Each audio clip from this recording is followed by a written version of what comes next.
What's up, everybody? How we doing?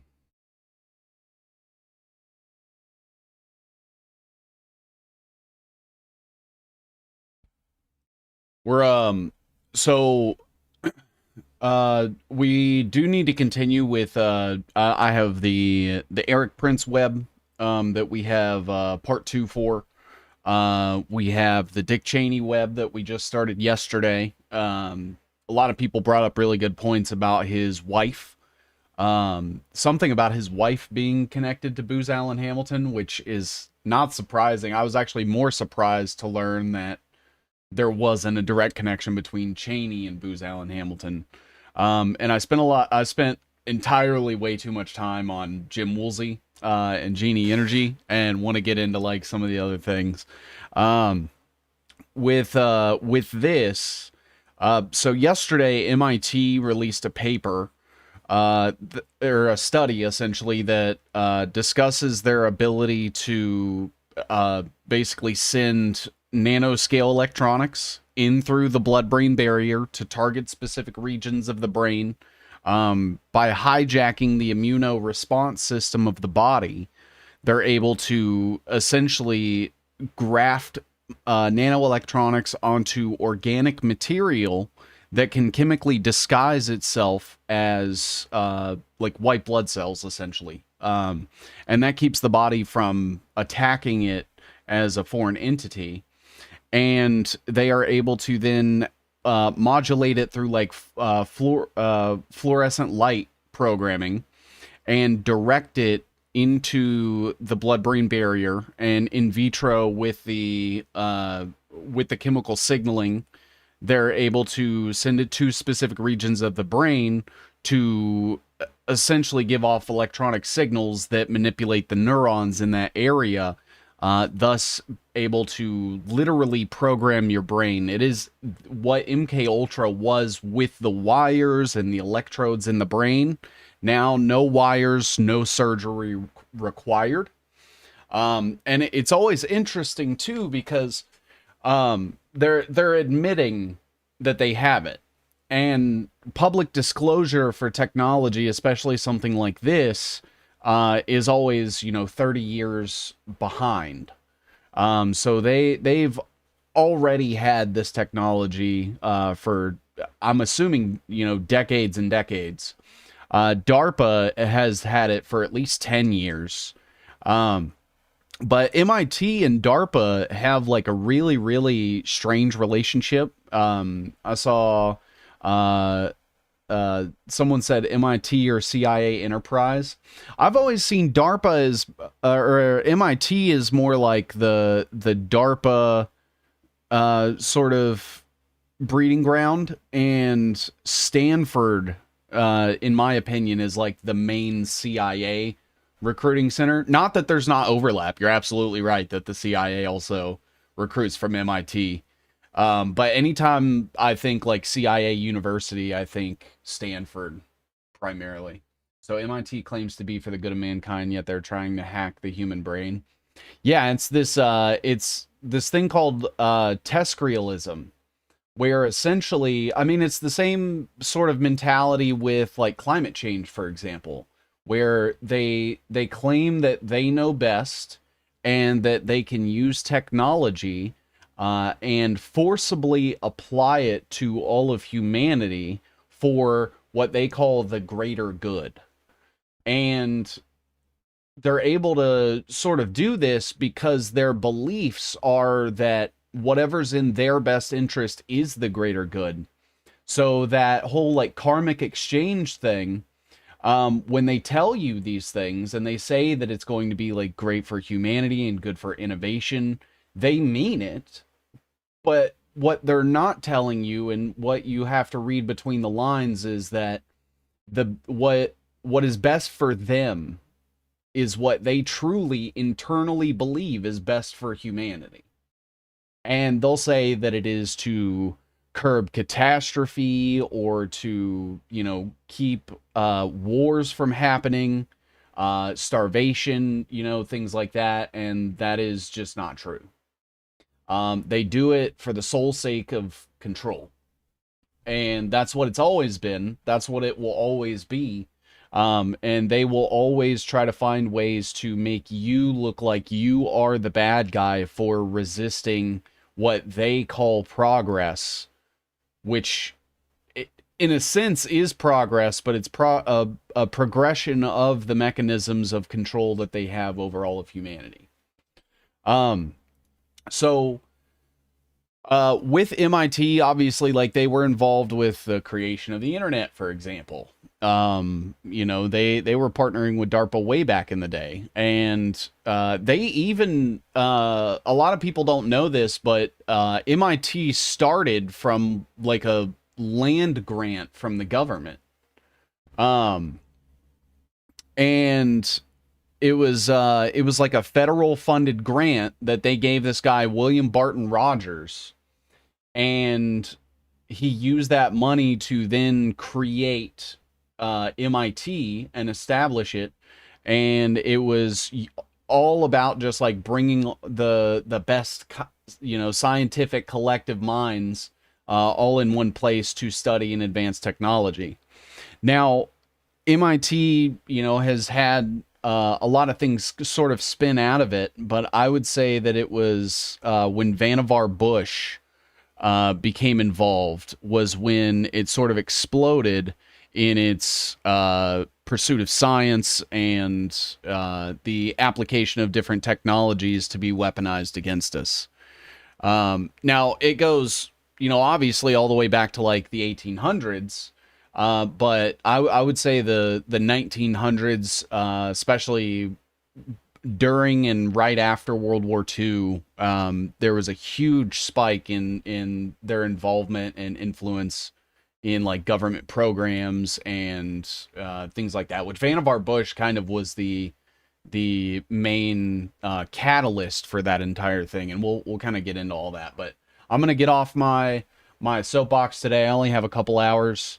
And this is going to be sort of the part one. I thought we could start at the beginning, kind of highlight some of the big things, and then as we get into the 1900s and in the World War II, kind of map out like their collaboration with DARPA, the creation of ARPANET, the robotics programs, the Human Genome Project. We can talk about like the MIT Sloan School for Management and Sloan, who I've kind of mapped out a little bit before. You know, I can even include people like Thomas Massie and all the people from MIT who've maybe collaborated on, you know, DARPA projects before that have maybe been placed in various companies or positions of authority. One prominent person that comes to mind is Peter Galuli, who is the CEO of the Wellness Company. Um, he actually worked on an MIT DARPA collaboration project called Dust Identity, which is essentially a smart dust tracking and identification technology, where they used microscopic diamonds arranged in different arrays to create essentially like a QR code type of scanning and identification. And it was to be used to integrate into product lines for like product tracking and inventory management.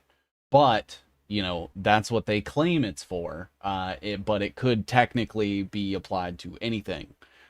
So he went from this smart dust project to working for the Wellness Company, where most people's favorite large creator sells products for them. So I'm sure that's fine and above board, checks out, right? Um, so to kind of get started, I thought that we would just start here. So you have MIT. It was established 1861, founded by William Barton Rogers. We can kind of gloss the wiki a little bit, just kind of get like the high points here. So, it is a private research university in Cambridge, Massachusetts. Established in 1861, MIT has played a significant role in the development of many areas of modern technology and science. In response to the increased industrialization of the United States, William Barton Rogers organized a school in Boston to create useful knowledge, initially funded by a federal land grant. So, a land grant university is an institution of higher education in the United States designated by a U.S. state to receive the benefits of the moral acts of 1862 and 1890, or a beneficiary under the Equity in Education Land Grant Status Act of 1994. And so already back then, it was involved with the government, and the government essentially funded the establishment of the school. So already it starts in the founding of it as I would consider it like an extension of the government. That's my opinion. If the government is funding you, they are funding you for a reason and a purpose, and that to me makes you a tool of them. So we have this federal land grant.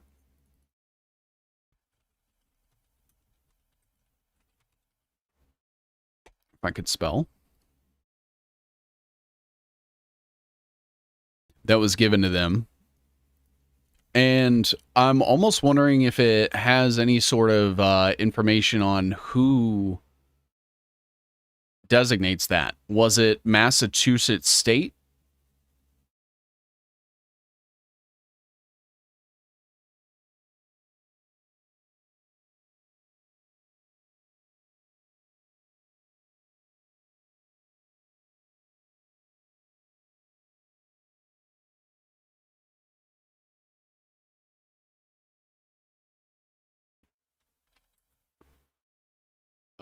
MIT Federal Land Grant.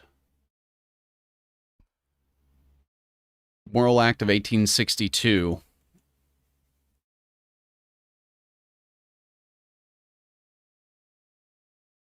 Are United States statutes that allowed for the creation of land grant colleges in the United States focusing on agricultural and mechanical studies. The idea was prevalent among Whig Party and what would become the Midwest. President George Washington called for public support of agricultural education in his 1796 address to Congress. The Morrill Act was first proposed in 1857 and passed by Congress in 1859, but it was vetoed by James Buchanan. Based. Yeah, so it looks like, for example, timberland in Wisconsin to fund Cornell University. So was it Massachusetts State specifically, because then we could get into like who was in charge and who approved the grant. I think that's a little forest for the trees at the moment, but it is important to know. Believe that tax credits do the same thing. You take enough handouts from the government, you are effectively government. Yeah, exactly. MIT founder was a Freemason, and that's William Barton Rogers.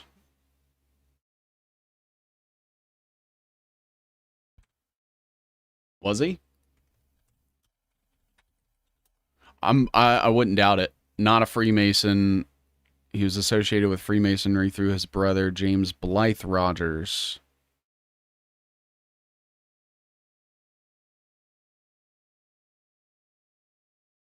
Hold on.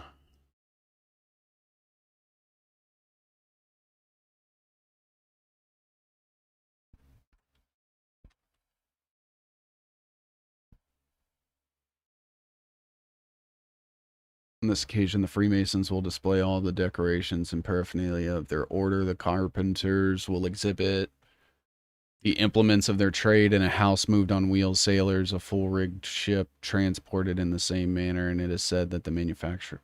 Okay. Mr. Carroll. Ian Carroll. No, probably not. Professor Henry D. Rogers.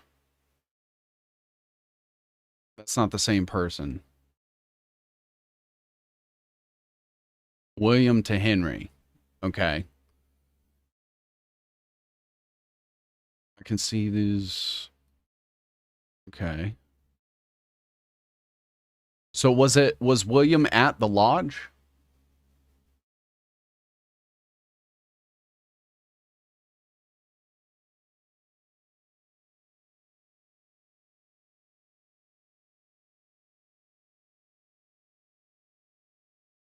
List of Freemasons.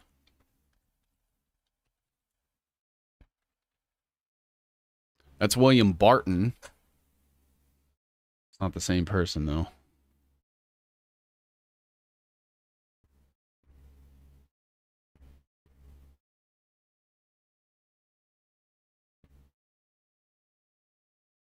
If you have any links or anything that I could look at for that, I'd be happy to take a look. So we have William Barton Rogers. He taught at the College of William and Mary. I've actually never heard of this one before.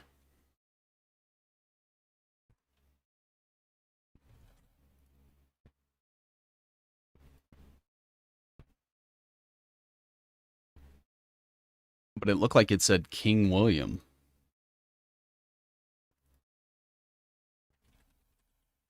Or wait, it said he taught there, right? Yeah, taught.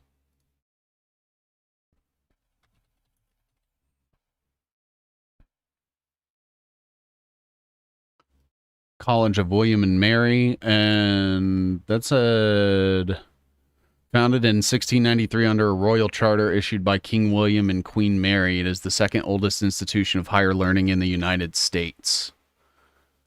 Oh, okay.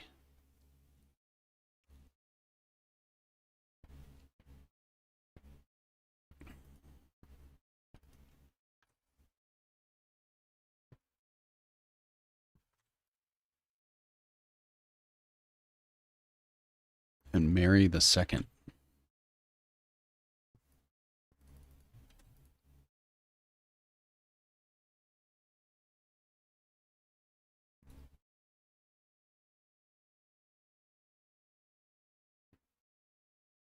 And so they founded it together. Or I guess established would be better. I don't know if there's something with the terminology when it's not necessarily like a business. I would think established. So, Queen of England, Scotland, and Ireland with her husband, Princess of Orange.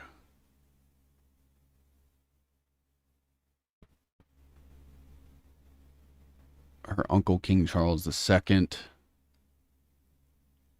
Wild. Okay.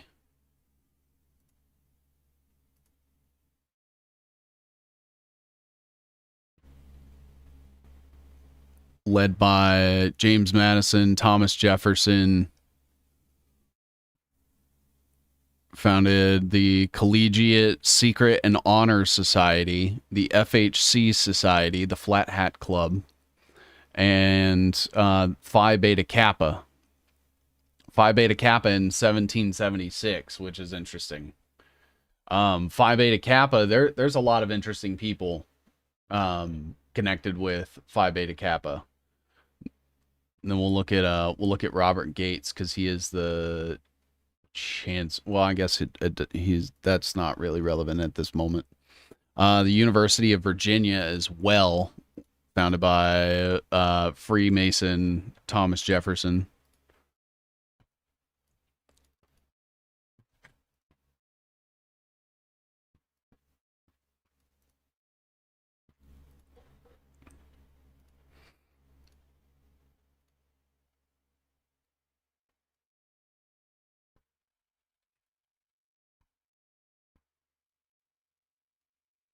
He also owned slaves. I'm not sure if that's really relevant, but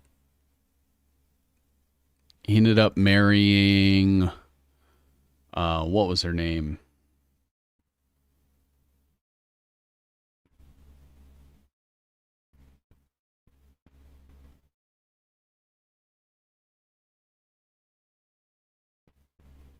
Mount Rogers is named after him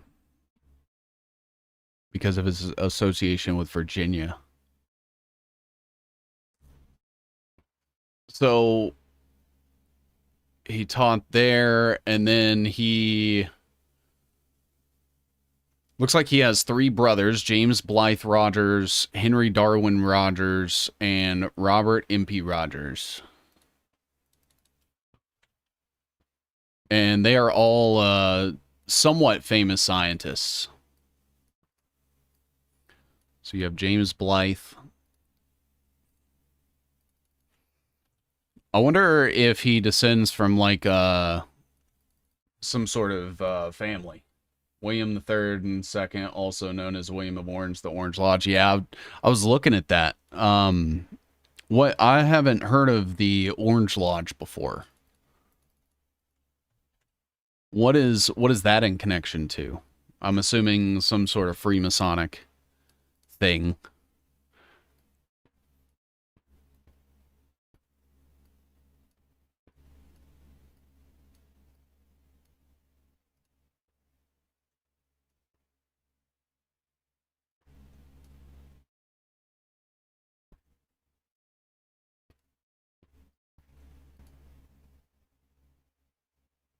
The Orange Walk.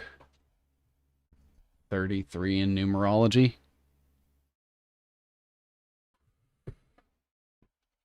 Brothers.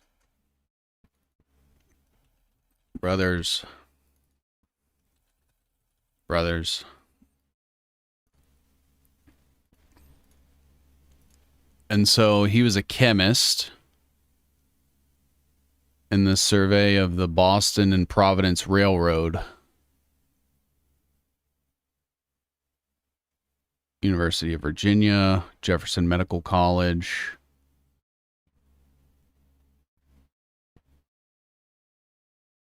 Appointed in 1872 by the United States Department of Treasury as one of a commission to examine the Melters and Refiners Department of the United States Mint in Philadelphia.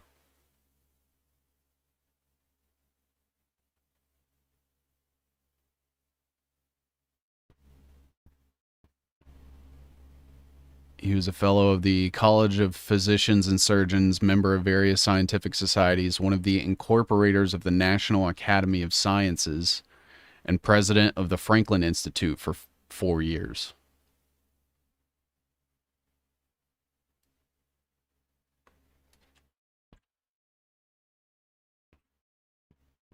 And that was Robert Impey. Oh.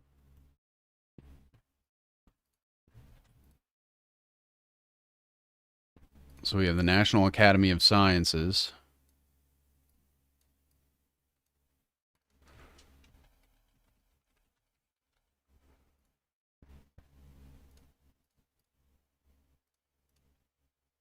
and the Franklin Institute.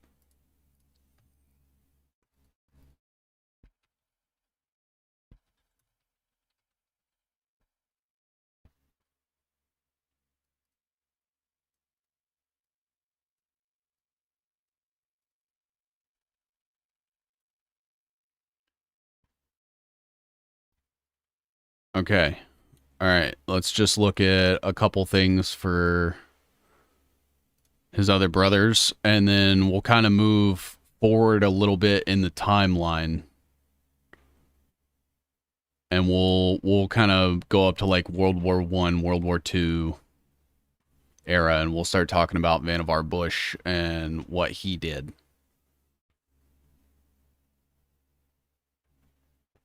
His brother, Maryland Institute.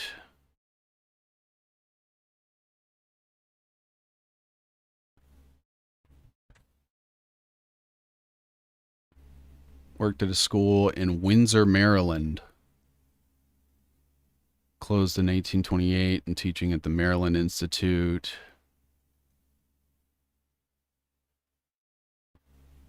Franklin Institute. Oh, so he was giving speeches in the hall of the Franklin Institute that his brother was the president of.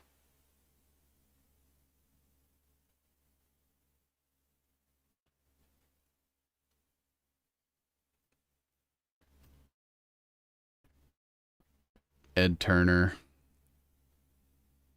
All right, not a whole lot there. I'll come back to it probably in like a part 2 or something. Not really a whole lot here either. He's just a chemist. So Patrick Kerr Rogers was his father.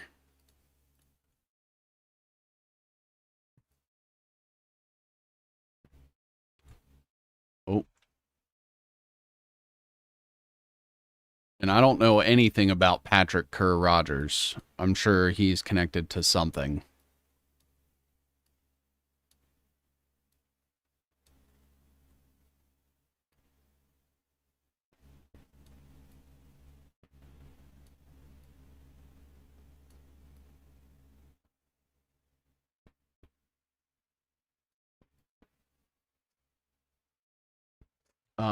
Prince Bernard of the House of Orange created Bilderberg. Oh, okay.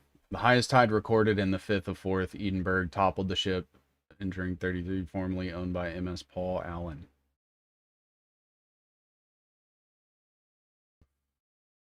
It's times like these when Mormons would be so helpful, they do genealogy family trees like no one else. 1800s Massachusetts. Yeah, we're starting there and then going out.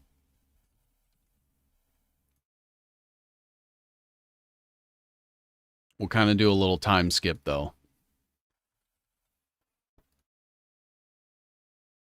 Unless anybody has anything pertinent from prior.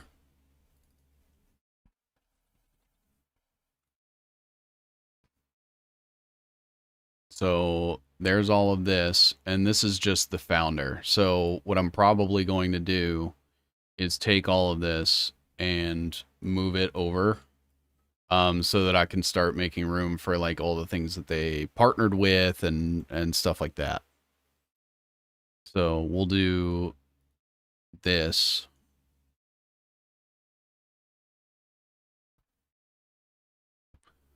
Founded with, I think that's the wrong way. We'll fix that.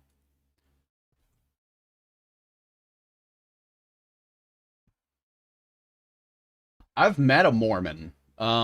He was at Bohemian Grove. He had a tendency to Sieg Heil a lot, and I thought that was really weird.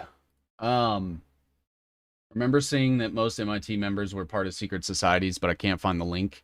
There's Brass Beavers, there's the Sloan Institution, or the Sloan School is where they get a lot of the like institutional investors and shit for all the tech and stuff that they push.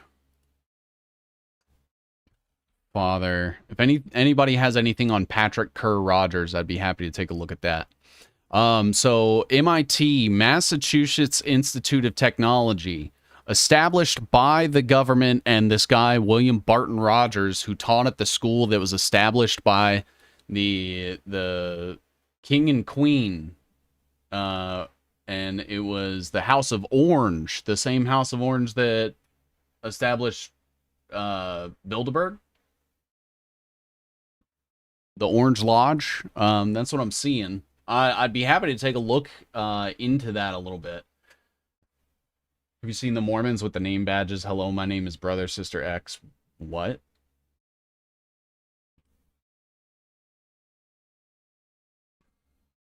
Mormon founders are part of the New World Order takeover.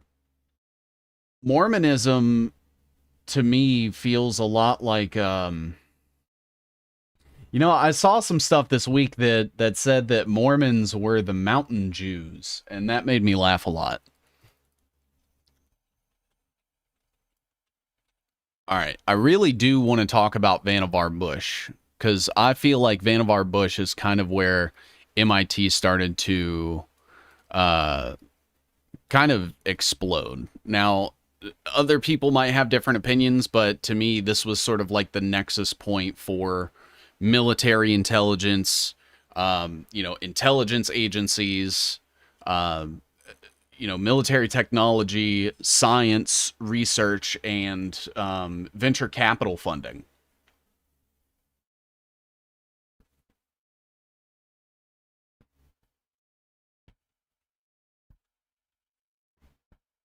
I believe he taught there as well.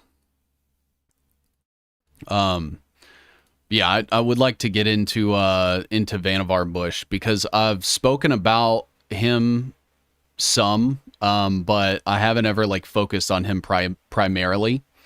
So Vannevar Bush, during World War II, headed the U.S. Office of Scientific Research and Development, OSRD. I believe that was established by Roosevelt. Roosevelt, in my opinion, is one of the worst presidents we've ever had.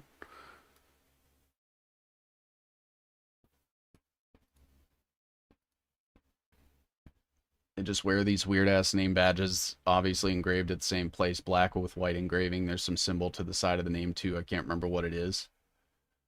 Just want more men in there. Yeah. Maybe only the recruiter ones wear the badges. Is that a Dutch forename? Vannevar?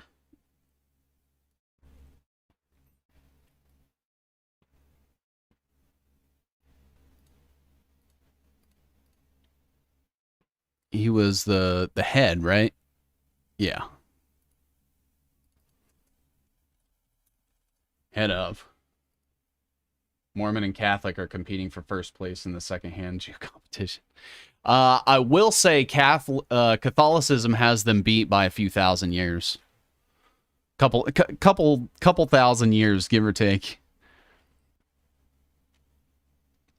And so, including important developments in radar and the initiation and early administration of the Manhattan Project, because he was part of that, what was it, the SC1 Commission? Which was like the precursor to the Manhattan Project. Make this purple.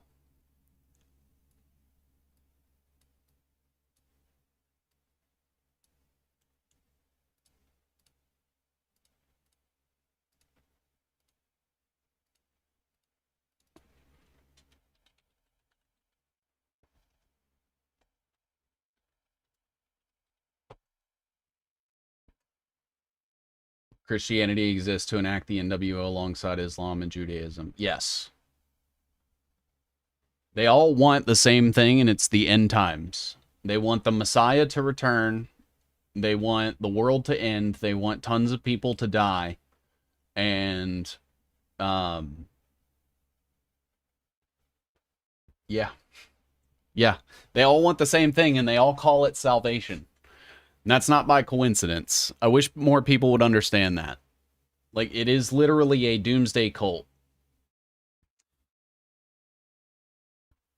If Jesus or Muhammad comes back, that signals the end times, and all they ever seem to want is for Jesus/Muhammad to return.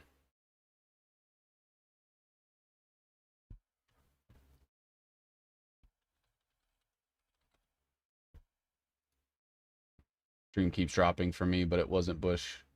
Wasn't it Bush who Uncle John Trump into Tesla's lab to break down everything after his death?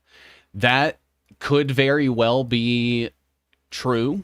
I'm not sure if it was Vannevar Bush specifically, but I do know that Vannevar Bush was involved with the founding of the American Research and Development Corporation, which we'll kind of talk about a little bit here, with the mentor of John Trump, Carl Taylor Compton. So John Trump was at MIT and was studying under Carl Taylor Compton. Carl Taylor Compton worked with Vannevar Bush to establish the American Research and Development Corporation, which was essentially the very first venture capital, and that was the military. So the very first example of things like BlackRock and Founders Fund were started directly by the military for scientific research and development of military technology to be applied in both foreign and domestic settings.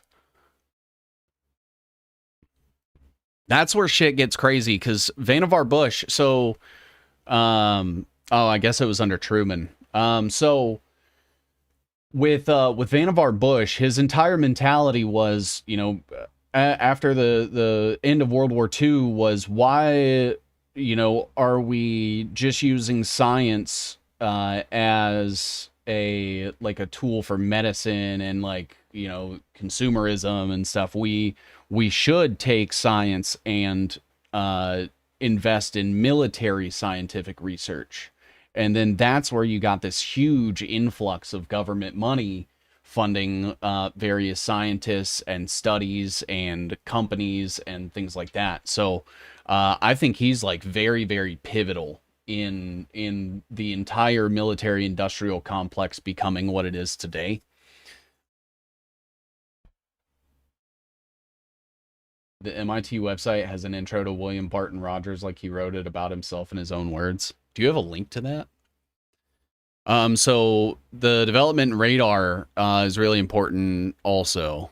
He emphasized the importance of scientific research to national security and economic well-being, and was chiefly responsible for the movement that led to the creation of the National Science Foundation. So here you have the guy that was involved with starting the NSF.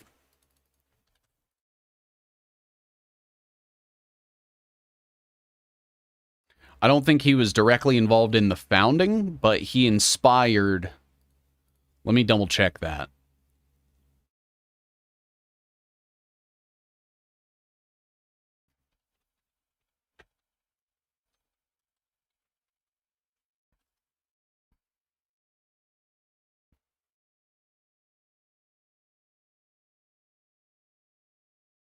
He was the director of the NSF.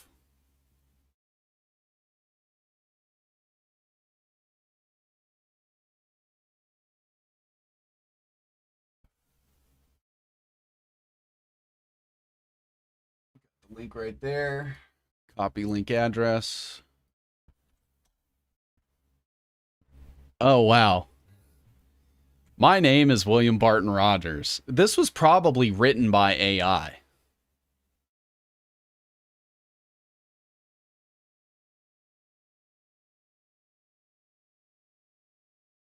April 1861. Other members of the Associated Institutions of Art and Science were petitioning state legislators for allocation of part of the Back Bay land for new institute, which was to promote discussions, publishing, and education. And okay. Yeah, this is weird.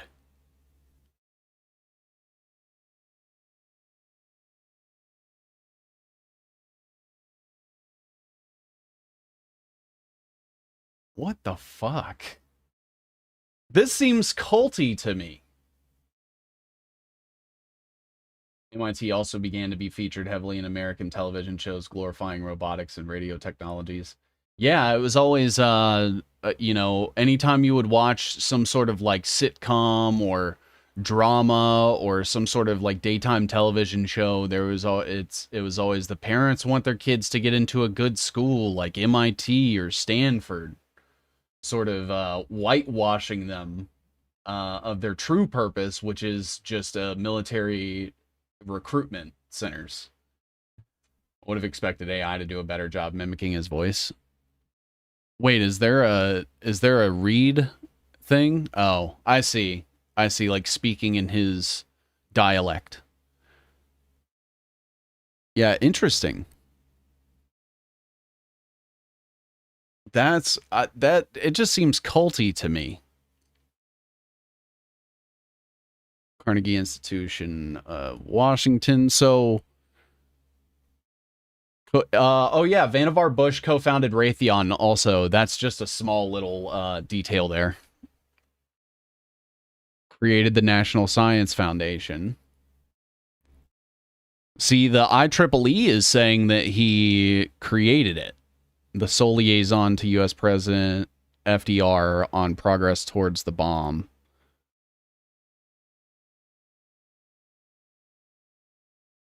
No. Deny. It even says here, to this day, as we may think, and his subsequent elaborations of networked information appliances are credited with shaping what would become the personal computer and the World Wide Web. Like, Vannevar Bush is a huge inflection point.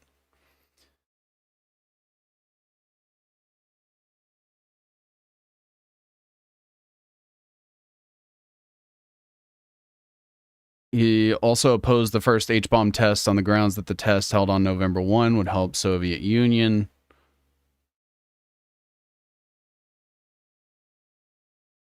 In 1920s, he co-founded Raytheon. The company competed with behemoth RCA in the design and manufacture of vacuum tubes. And then right here it goes into to join Stanford University, where Terman played a decisive role in the birth of Silicon Valley.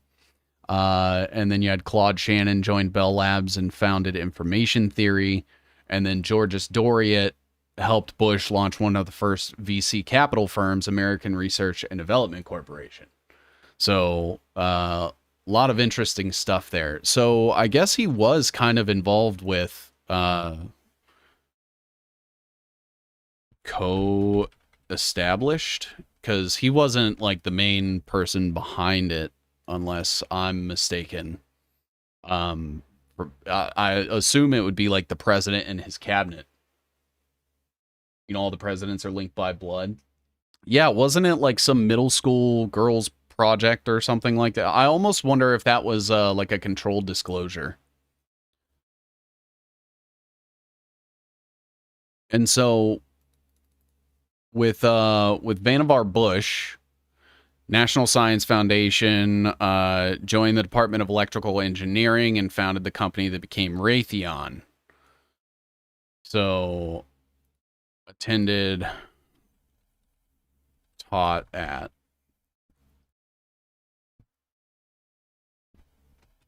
And so you have Raytheon, which he co-founded, and we'll kind of get into Raytheon as well. And everything they're connected. Well, maybe not everything, because there's so much, but oh.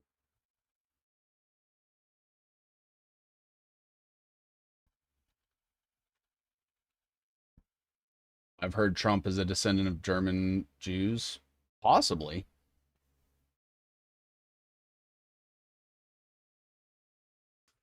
I haven't really ever done like a lot of deep dives into like family stuff and bloodlines, even though I know it's important. It just it seems like once you start getting back into like the 1800s, back to like the 1600s, it gets really messy, especially the way that like the English kept their records. I did start to do it one time with I believe it was Yale or something like that, and it got really really messy. Let me see if I can find that somewhere.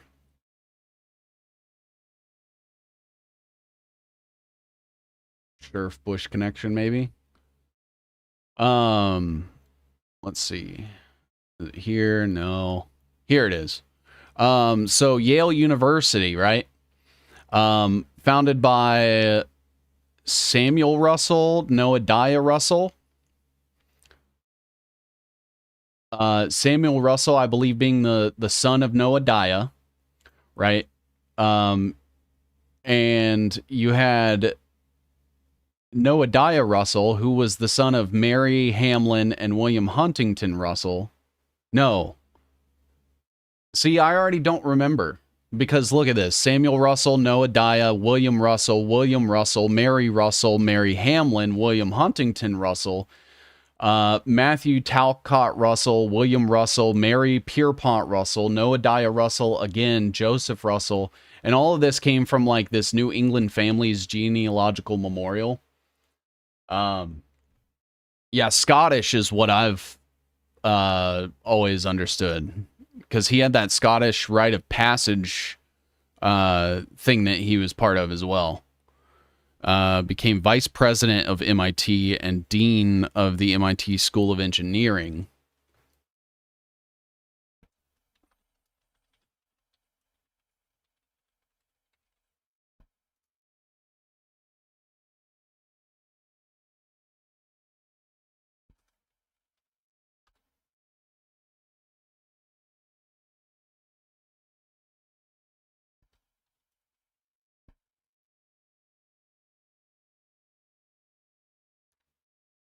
Oh, vice president of MIT and dean of the other one.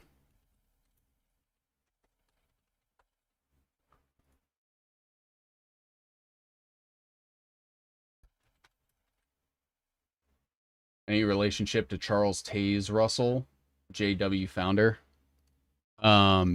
What's JW?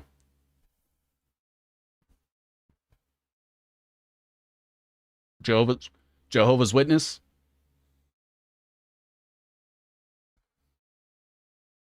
Jehovah's Witness to me just seems like the Kabbalah, because in the Kabbalah and like Chabad and stuff, they talk about how there's only like so many sparks of light that are destined for salvation, and that is the Jehovah's Witnesses.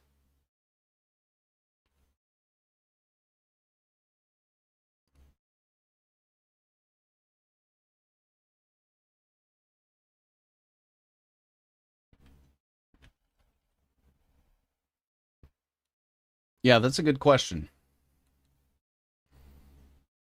I'll be completely honest. I'm not entirely sure of like the idiosyncratic idiosynchronistic differences between the beliefs of like Mormons and Jehovah's Witnesses. I know Jehovah's Witnesses think Halloween is the devil and you're not allowed to celebrate your birthday or Christmas.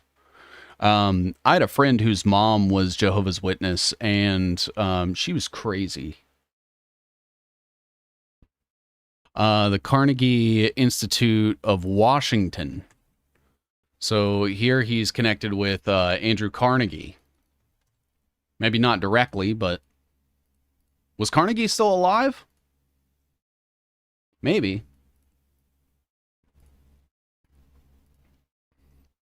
And he was the president, so that's pretty prominent.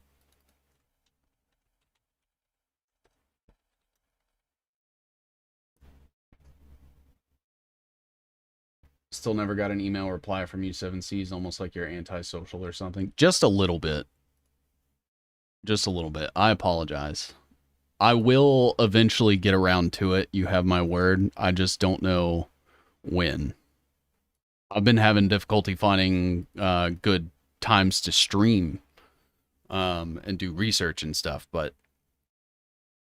so an offshoot of the work at MIT by Bush. Wait, during his career, patented a string of his own inventions. He's known particularly for his engineering work on analog computers for the Memex.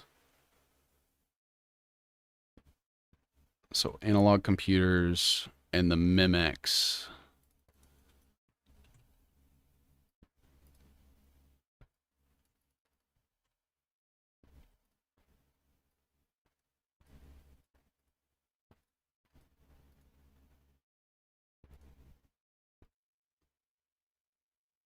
Memory index, hypothetical electromechanical device for interacting with microform documents, and described in Vannevar Bush's 1945 article As We May Think. I think I'm going to take a look at that and see what it's about. See what he's talking about in that. I may not do it on here just because this is just kind of mapping everything out. Dude, I can't believe it's already been almost an hour.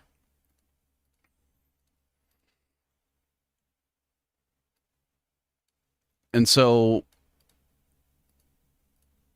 with the constructed a differential analyzer, a mechanical analog computer with some digital components that could solve differential equations with as many as 18 independent variables. An offshoot of the work at MIT by Bush and others was the beginning of digital circuit design theory.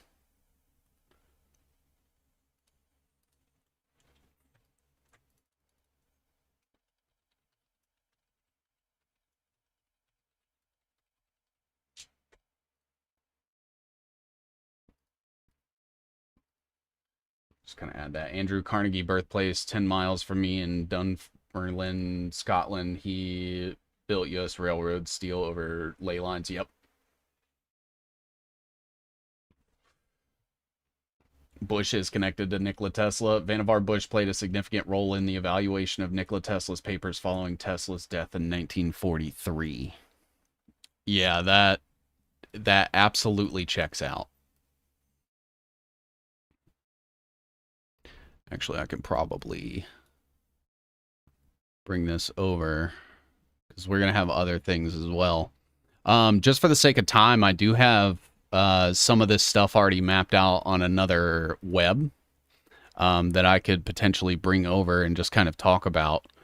I believe it's on the Kleiner Perkins web.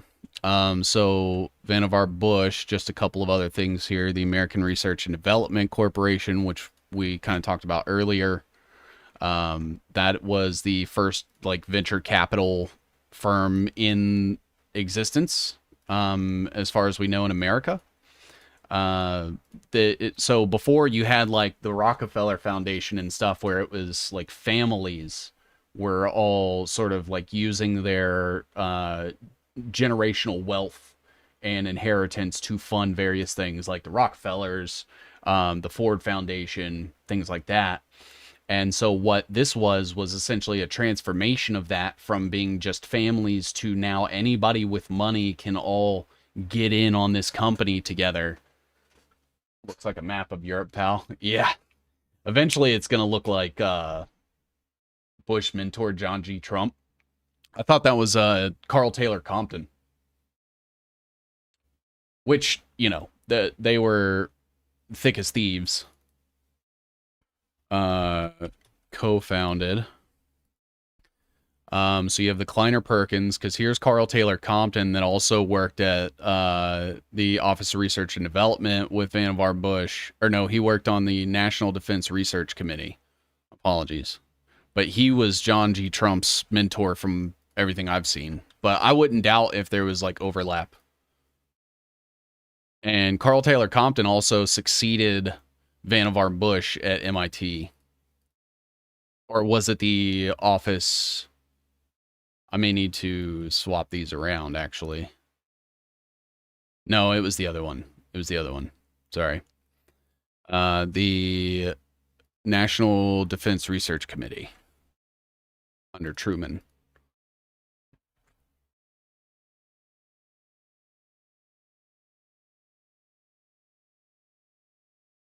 And so here you have the guy that co-founded Raytheon in charge of a government department.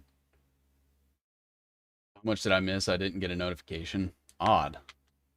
They worked on Tesla's papers together. Okay. Yeah, I wasn't saying you're wrong. I'm just saying everything that I've seen has always specifically mentioned Carl Taylor Compton, but I wouldn't be surprised if there was a significant overlap with Vannevar Bush. Is there any way to see if Vannevar Bush is connected to like the Bush family in any way?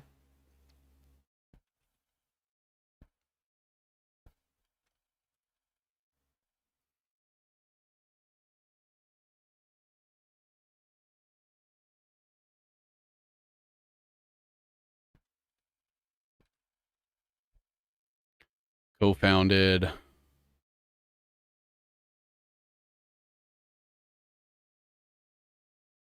Yeah, it says here he was succeeded from the Research and Development Board by Carl Taylor Compton.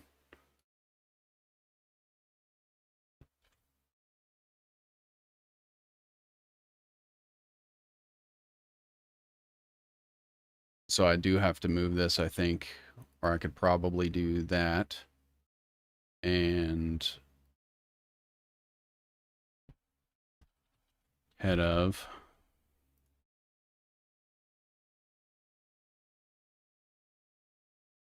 National Research Defense Committee.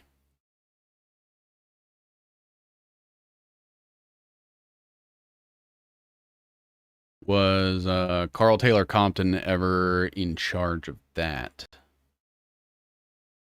Agency executives, Chairman Carl Compton.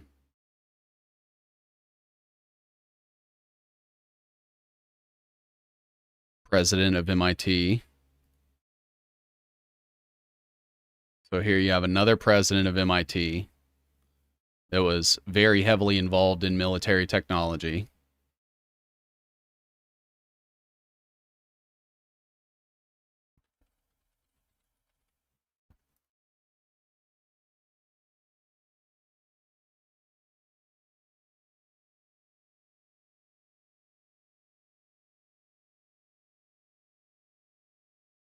Maybe I'll do something like this. That works. They changed their family names on a dime if it were you or I. The tennis player? Wait, what? The graph? I'm confused.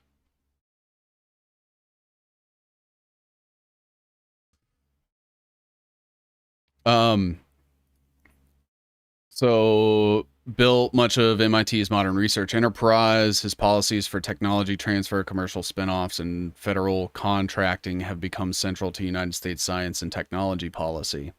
And so this guy that was a mentor to Donald Trump's uncle was huge in facilitating like shell companies essentially on behalf of the military being created and then invested in. You had he and George H.W. are descendants of Sarah Hamlin, making them seventh cousins once removed. Really?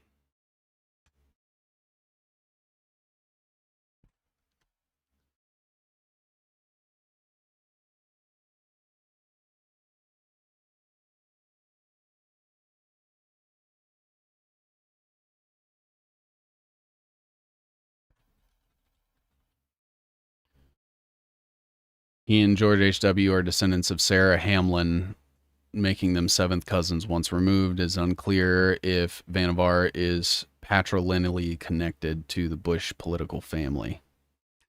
Yeah, that makes sense. Mary Parker was executed by hanging in 1692 for witchcraft in the Salem witch trials. A lot of the presidents have relatives that were involved in the Salem witch trials. Typing in the dark is fun. Working with John Trump on the Tesla papers. Yeah. So, Carl Taylor Compton. Let me get some of this on here. Technology transfer. So, accomplished professor. I think I can transfer some of the Kleiner Perkins stuff. He got funding from the Ford Foundation, the Sloan Foundation, and the Rockefeller Foundation.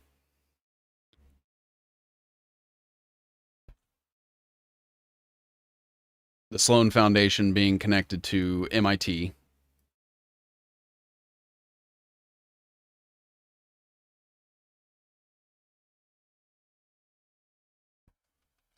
Funded.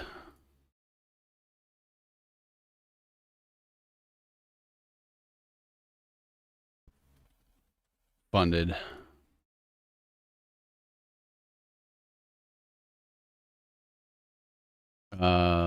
I forget who it is that Sloan is from.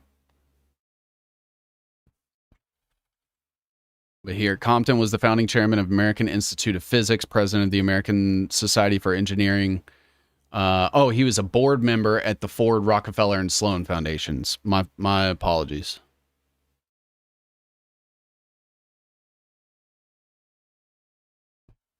Even worse.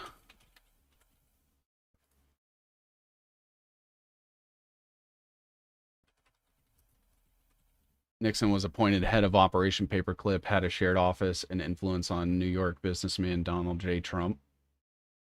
Also learned Churchill and George W. Bush are seventh cousin twice removed. You almost wonder if they do it on purpose too, because the whole 7 being like a magic number for them. I might need to bring this out even more. Sloan Foundation. Alfred P. Sloan Jr. President and Chief Executive Officer of General Motors.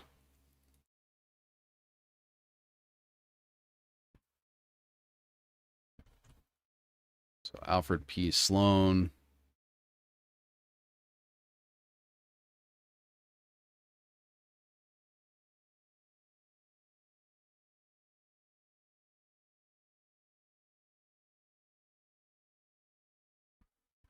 Founded.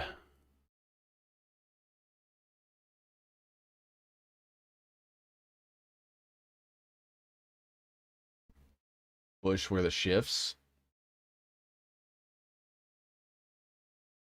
Like Adam Schiff?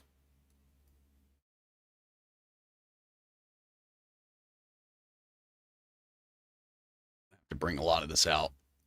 Massey's going to end up on this web as well, because he's MIT. And really what this is about is like when you see MIT, it should raise red flags. Because, they can say, knowingly, or that a lot of people attend it not knowing. And I don't think you can afford these people the benefit of the doubt. They will take advantage of your benefit of the doubt every single time. That was one of my streams where I talked about that and sort of giving things the benefit of the doubt and how that is like weaponized against us.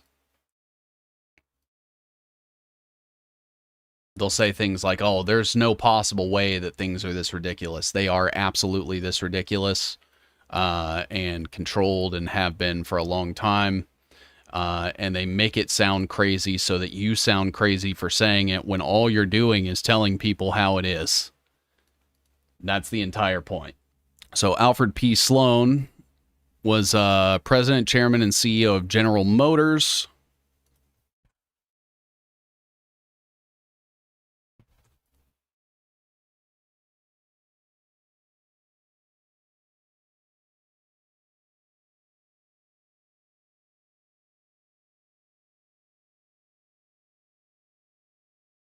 President, chairman, CEO. All three at the same time or just interchangeably?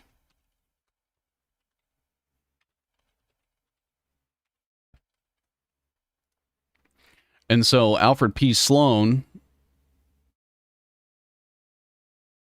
like Henry Ford, Sloan is remembered with a complex mixture of admiration for his accomplishments, appreciation for his philanthropy, and unease or reproach regarding his attitudes during the interwar period of World War II. Transferred to and graduated from MIT. He joined Delta Upsilon. So Delta Upsilon is one of the MIT secret societies. But so he went to MIT. I don't think he taught there in any official capacity because he wasn't really an educator. But he is an alumni. Churchill statue, London, bowing to the Ayrton light at the top of the Westminster Tower.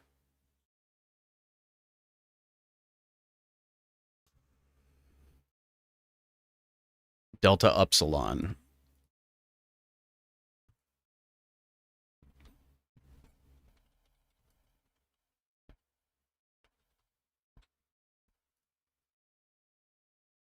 Is there a list for Delta Upsilon members?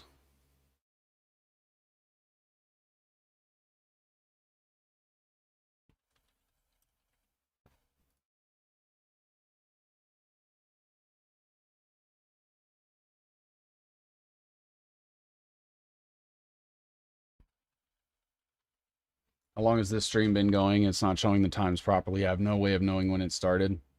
It started at 2, so we're about halfway through. So far, what we've looked at for MIT was how it was established with federal land grant money. So the government was essentially responsible for founding MIT, which to me makes that an extension of the government. It was founded by William Barton Rogers, who taught at the College of William and Mary, which was established by William III of England and Mary II. They're from the order or the House of Orange. He also taught at the University of Virginia, founded by Thomas Jefferson. His brothers, Robert Impey Rogers was one of the incorporators of the National Academy of Sciences and was the president of the Franklin Institute. His brothers, James Blythe Rogers and Henry Darwin Rogers, didn't do anything of super significance. And then his father, Patrick Kerr Rogers, who was a physician. And then we started to kind of get into Vannevar Bush, Carnegie of Institute of Washington. He was involved with like the first, like the initial evolution of like analog computers, and he references something called the MEMEX. He was foundational in the creation of digital circuitry design theory. He co-founded Raytheon. He co-established the National Science Foundation, the National Defense Research Committee. He was the head of Office of Scientific Research and Development, involved with the Manhattan Project, and created the Verse Venture Capital American Research and Development Corporation, which is like basically the military created this front company that became an institutional investor in other companies and was the very first example of things like BlackRock and Founders Fund. So the military literally paved the way with the help of Carl Taylor Compton, Vannevar Bush, and other people from MIT. And these weren't just people that attended. These were people that were in charge of MIT. President and owner of Hyatt Roller Bearing.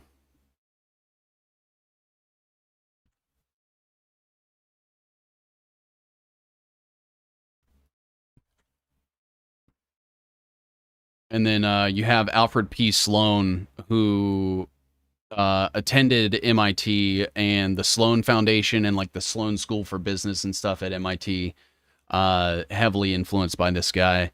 Sloan Foundation being sort of like his version of the Ford Foundation, the Rockefeller Foundation, things like that. So venture capital before it was companies, it was like family led, basically wealth funds where they would just throw money at stuff. Like the Rockefellers would use the Rockefeller Foundation and all of their wealth that comes from that and their various like oil companies and shit to fund other companies and movements and things like that. And that's kind of how you like manufacture a consensus and tip the scales, so that whatever company you want to be successful will be, because you're putting the money behind it to ensure its existence. And that's kind of how the world works. Because we'll get into like how this ties into like Kleiner Perkins and like modern day venture capital firms. Kleiner Perkins was very, very essential in helping to prop up Sun Microsystems, which was the Stanford University network that eventually got rolled into Oracle, that is owned by Larry Ellison, who on paper is officially the richest man on the planet. So it is a little important.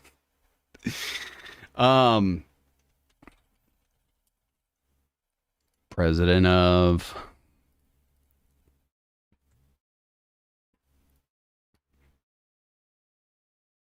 Okay. All right, let's get back to Vannevar. Because I think United Motors Company became part of General Motors, established the Alfred P. Sloan Foundation.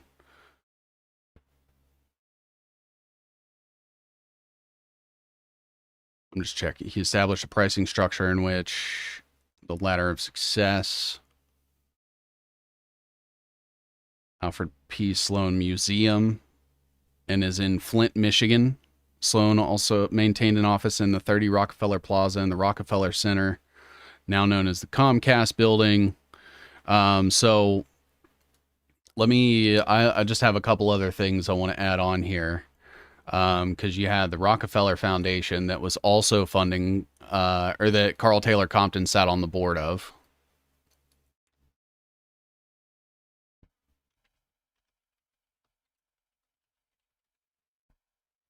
Not long back from Cyprus, same there, temples in Paphos.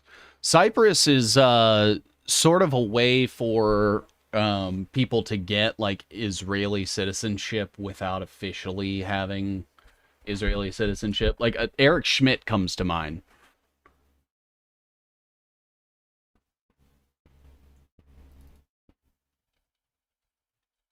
Board member.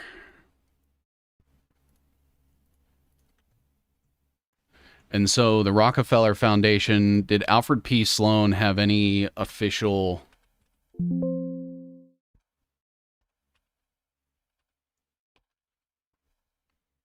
Rockefeller Plaza, Rockefeller Center?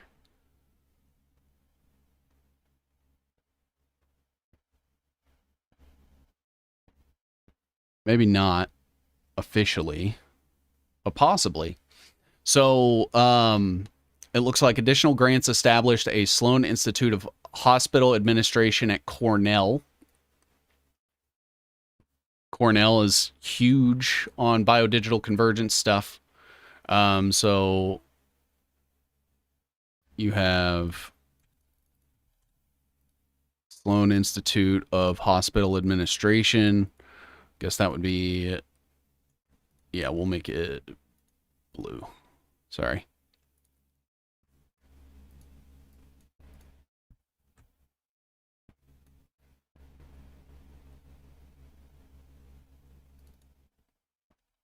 Founded.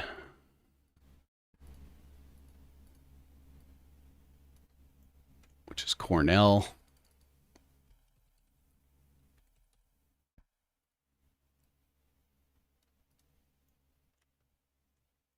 They call Stanford the Cornell of the West because the guy that founded Stanford was inspired by Cornell.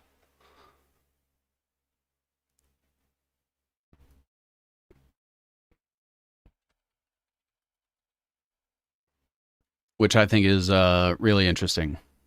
That's something I learned the other day. My first YouTube video has my Cypress pics on it. Looked up at a painting, unable to sleep with heat and noise, temples upon temples. Oof.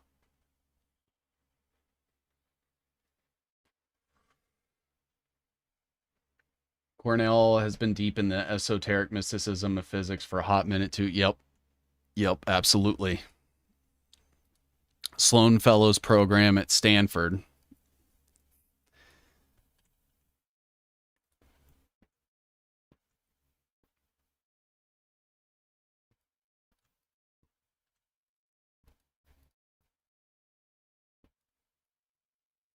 We're just getting the whole bunch in here with Alfred.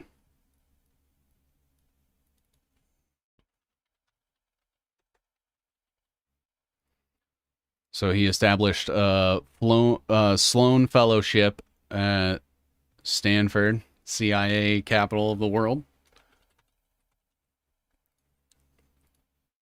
And Stanford will come back in when we get into like the ARPANET contributions for MIT and things like that.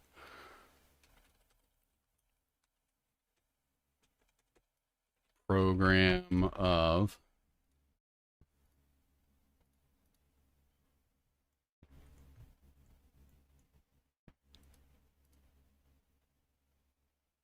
and at the London Business School.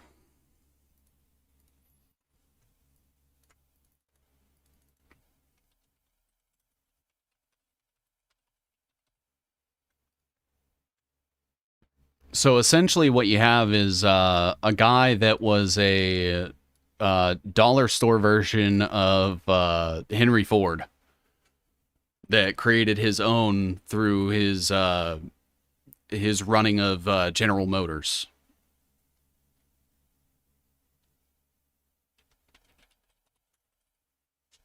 First wearable technology came out of MIT. Probably. Thanks, Evan. Been reading your tweets and looking into stuff. You broke the weak spell they had on me. Fuck the entire government, including Trump. Ayo. Hey, dude, that is what it's about. That is what it's about. When you start to realize that like it all that like left right nonsense, all the shit they push in mainstream media, all that stuff is just to distract you from what's really happening. And they're like, "Hey, look at this, look at these headlines, look at these politicians." You know, the politicians don't fucking matter. At the end of the day, like they are just as replaceable as CEOs and board members. Essentially, they're the board members of the United States Corporation of America. The Sloan Kettering Cancer Center.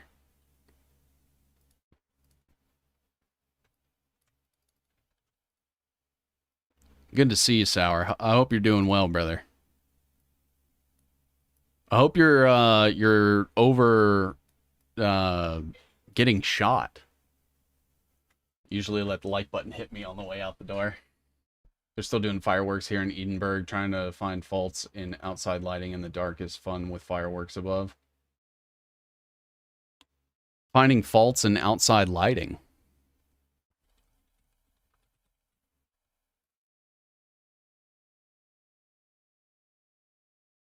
And I'm sure this has, let's see, National Cancer Institute. I'm sure they work with the WHO. General Electric's on here. John D. Rockefeller donated land on New York for a new location. So you have Rockefeller and Sloan seem to be like really good buddies.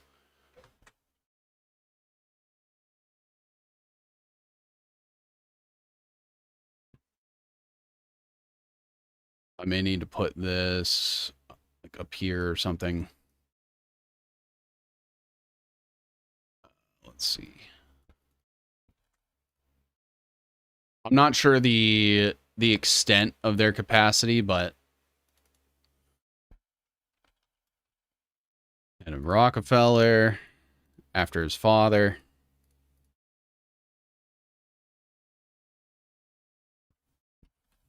Donated to. And Rockefeller, I mean, you could spend years on Rockefeller and not cover everything. Doing great. Yep, been walking right for a good while now. Thanks. Good to hear, brother. Good to hear.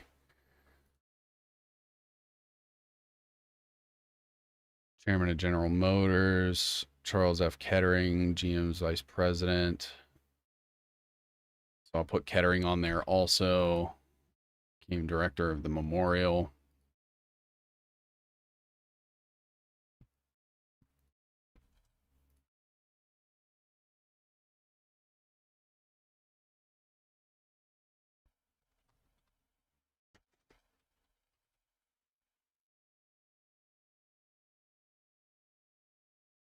Up a 4-meter ladder underneath the noisy fourth rail bridge. People we see are all puppets. Yes. Exactly. Exactly.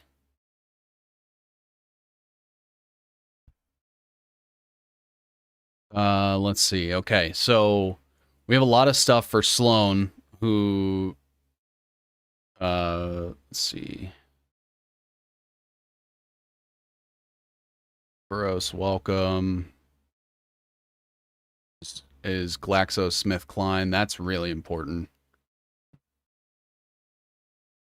I'm pretty sure they were involved with Genentech.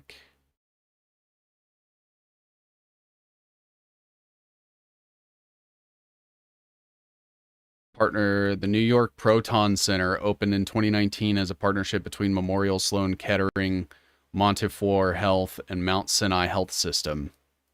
The David H. Koch Center for Cancer Care at Memorial Sloan. Jesus. It's like as you go forward in time, it just gets worse and worse. There's Cornell again.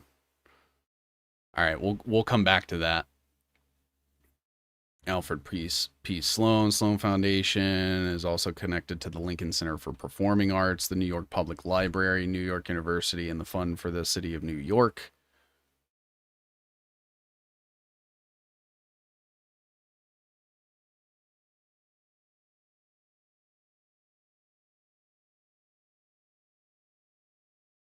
The Lincoln is technically a government, right?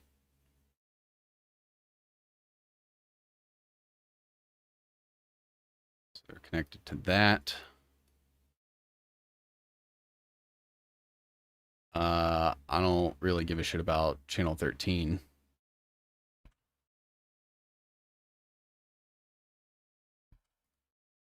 And they're connected to way more nefarious things than the New York Public Library. It's just what I'm seeing in front of me. New York University. And then the fund for the city of New York, which I'm assuming is run by like the JRA.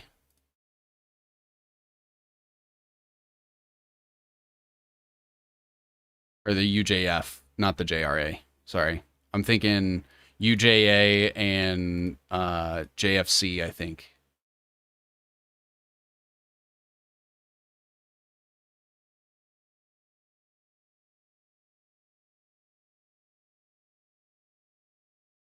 Hunger Games coming up. It seems like it.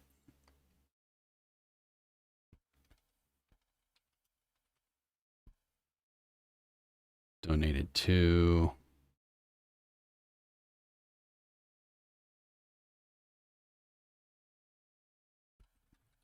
Donated to.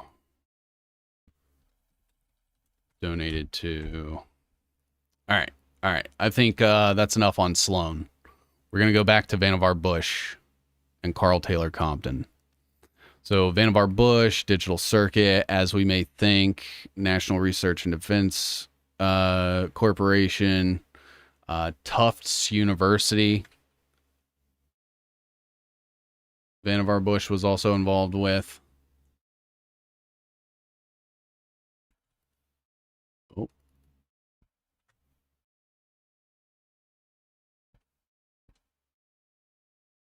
I don't know what happened there. Let's see.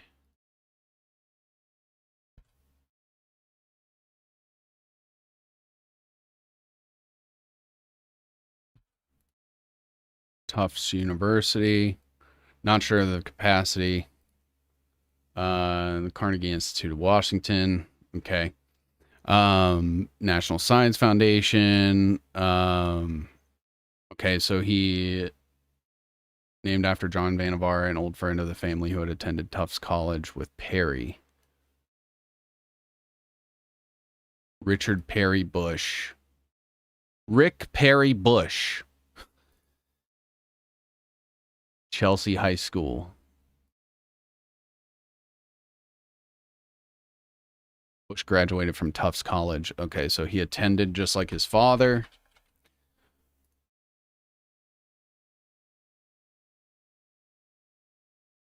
National Science Foundation, Raytheon. I'm going to bring over some of the other things as well. So we have the S1 Executive Committee that was connected between the Manhattan Project.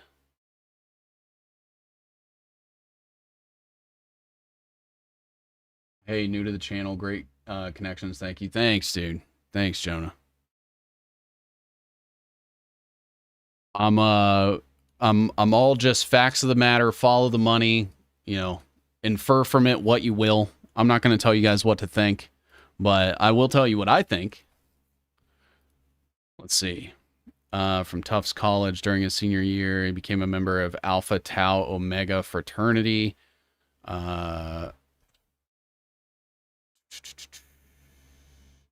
Worked at General Electric.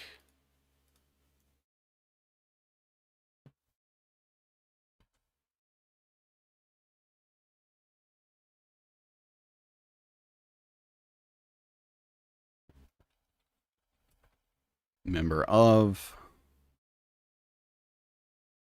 And it was at Tufts University, right? Yes. Okay.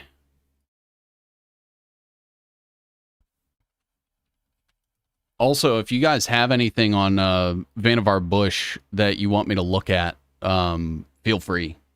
Or anything connected to MIT or Carl Taylor Compton. I really appreciate you guys bringing up the John Trump Tesla connection. And if you have any links on the Vannevar Bush, are all these assholes related? Assumed so, yeah. Not as bad as a dude running for something or other in my city. His name, Dick Beard. Oh, man.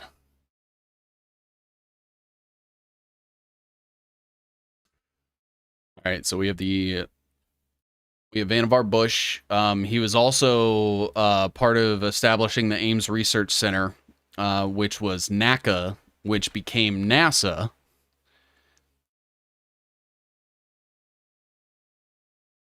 We're gonna have to spread this out. Maybe I'll bring these down, and we'll do this. So you have the Ames Research Center that he was a part of.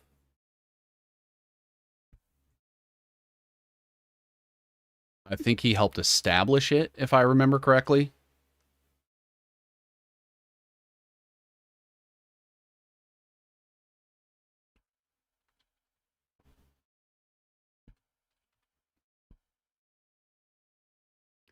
Further lobbying was required before funding for the new center, known as the Ames Research Center, was finally approved. Okay, so right here, Bush was appointed to the National Advisory Committee for Aeronautics, the predecessor of NASA. Its chairman, Joseph Sweetman Ames, became ill, and Bush, as vice chairman, soon had to act in his place. So he was literally the chairman of the precursor of NASA.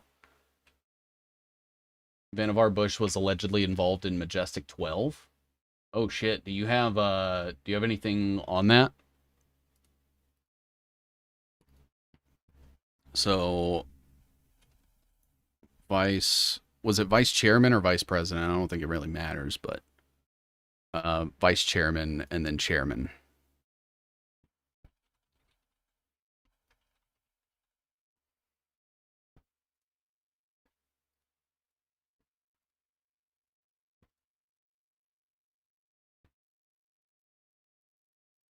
And it was of NACA, and he helped secure funding, co-established through his position there. Belongs to, and then NASA.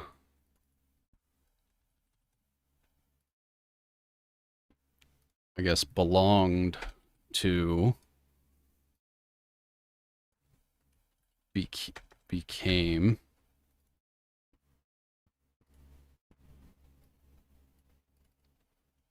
belongs to. All right.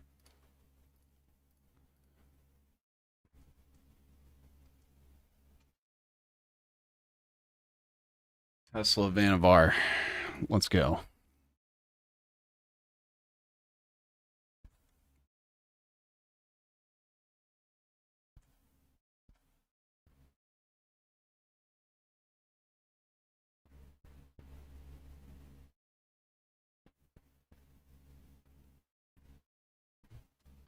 Got it from this blog.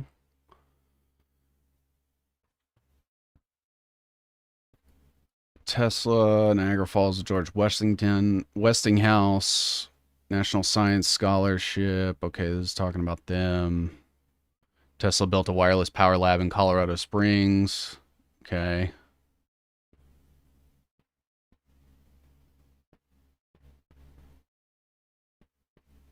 JP Morgan cut off his funding when he was working in Colorado, eventually went broke and lived out the rest of his days in New York along the way. Magnetism, lived in a building near the park in New York City. Vannevar Bush, who was a brilliant scientist and contemporary of Tesla. Vannevar was the head of many important projects before and after the World Wars and was involved in some of the biggest, including the Manhattan Project, which led to the atomic bomb. One of the mysterious organizations he was involved in was a top secret organization called Majestic 12. It has long since become a legend of UFO lore for a number of reasons that I won't dig into, but some of it's covered here. Suffice to say that Vannevar was a brilliant and accomplished man, dean of the MIT School of Engineering. He was head of the Majestic 12 for a while. Interesting. John went on to do, and this was John Trump. Yep.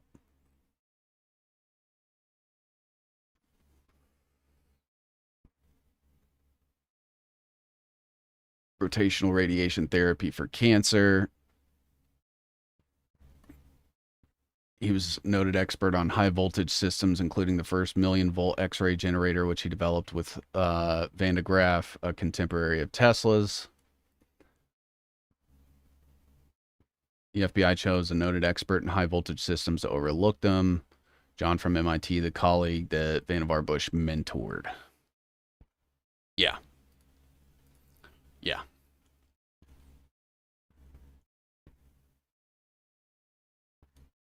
I'm going to move this over here. Make room for Trump and Tesla. She has the heating on, watching football, drinking beer. Group established by classified executive order of President Truman on 9/24/1947 upon recommendation by Dr. Vannevar Bush and Secretary James Forrestal. Huh. And I'll have to look into that.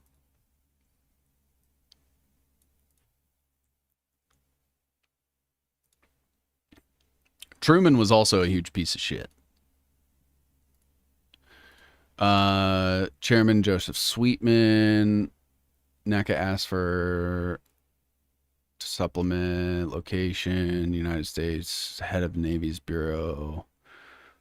Senate Appropriations Committee. Since he had never appeared before Congress, the senators were not swayed by his arguments. Further lobbying was required, finally approved.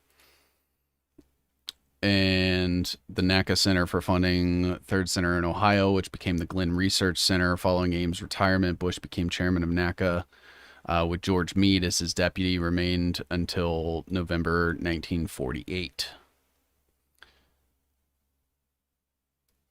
Prepare a draft for the proposed National Research Defense Committee, presented it to Congress, approached Bush, decided speed was important, approached FDR directly through the president's uncle, Frederick Delano. Bush managed to set up a meeting with Roosevelt on June 12, 1940. So Vannevar Bush was good friends with Delano Roosevelt's family member, which I think I might also have on here. Yeah. FDR. And then you have Frederick Adrian Delano, who helped also establish the Federal Reserve.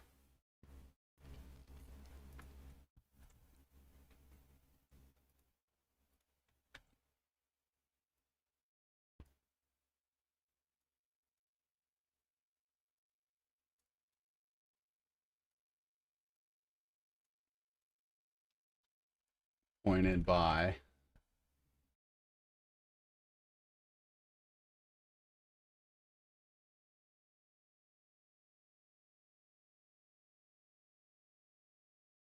what's this here? Oh yeah, I still have to look at the Asimov program, which was a collaboration between MIT and DARPA.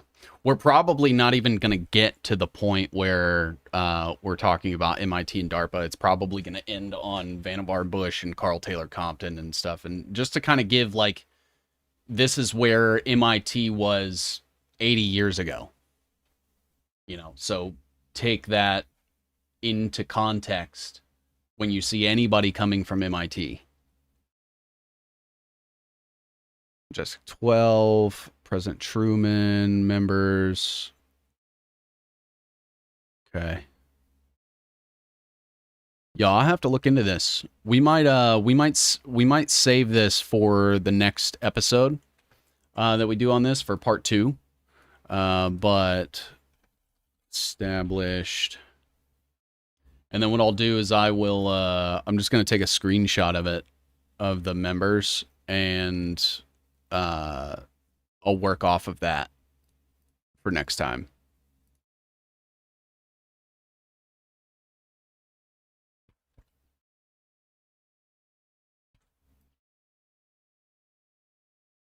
So I can put that there. So you had Franklin Delano Roosevelt, right? This is what's really crazy is we go back, right? So through the president's uncle, Frederick Delano, who served as the first vice chairman of the Federal Reserve and continued to serve as a board member of the Federal Reserve Board until 1918.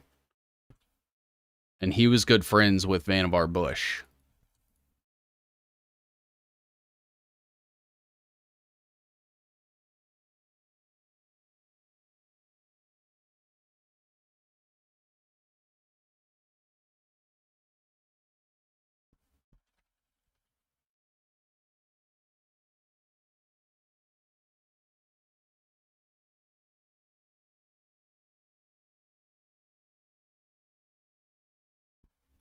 Uncle of, and then Federal Reserve. It's actually kind of interesting the hoodwink that they did to establish the Federal Reserve, in my opinion. So I'll kind of explain that just for a second, just because I'm focusing on it. So you had in the election that was happening. I believe it was the election of 1912. And so you had Theodore Roosevelt and you had Howard Taft. Howard Taft was like the favorite. And essentially there was like a falling out between Howard Taft and Teddy Roosevelt, because Teddy Roosevelt belonged to the efficiency movement and took the side of Gifford Pinchot.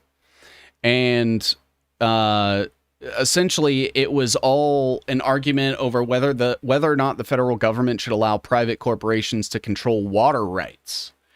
So essentially what Nestle, does now, and whether or not that should be legal. And so Teddy Roosevelt pretended to oppose it, and that was his excuse to enter into the election, split the Republican ticket, allow Woodrow Wilson to come in, establish the Federal Reserve under Wilson, and then Teddy Roosevelt's fucking uncle, Frederick Adrian Delano. Or no, so Teddy Roosevelt and Franklin Delano Roosevelt were cousins, and Frederick Adrian Delano was the first vice chairman of the Federal Reserve that got established after. So you had Delano Roosevelt, you had Delano, and you had Teddy Roosevelt. Teddy Roosevelt essentially usurped so much land to put it under the direct control of the federal government. And to me, that's like federalist as shit. It was under the guise that they were going to preserve it, but that goes back to that same TESCREAL stuff of climate change. It was just climate change before its time, which was the environment.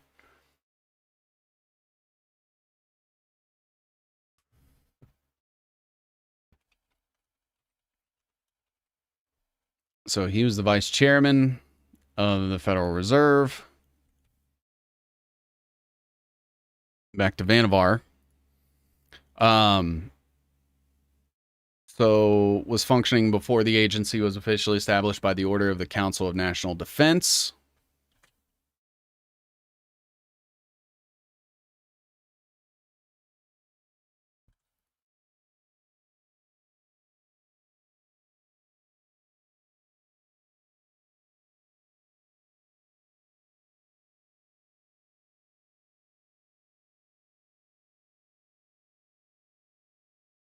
Can't talk about the creation of the Federal Reserve without talking about the Titanic conspiracy. Yeah, J.P. Morgan, right?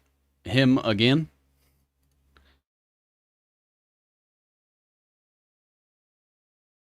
Organization operated financially on a hand-to-mouth basis with monetary support from the president's emergency fund.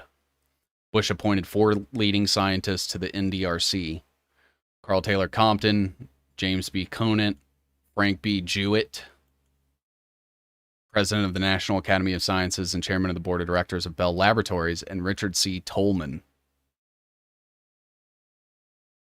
And then you had the rear admiral and a brigadier general in the military, also part of it.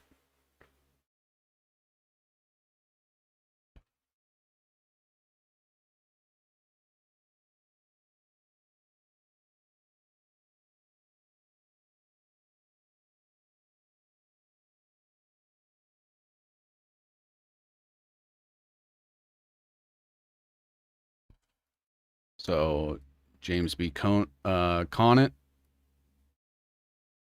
You had Frank B. Jewett.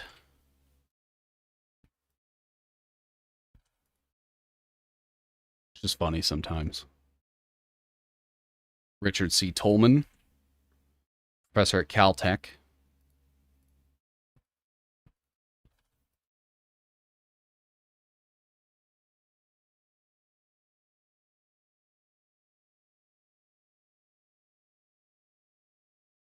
And then Harold G. Bowen, and George V. Strong.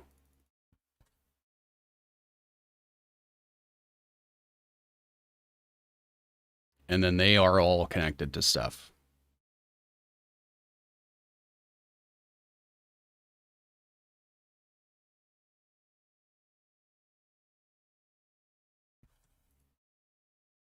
G. Bowen, bring these guys up. Keep the two military guys near each other. George V.Z. Strong.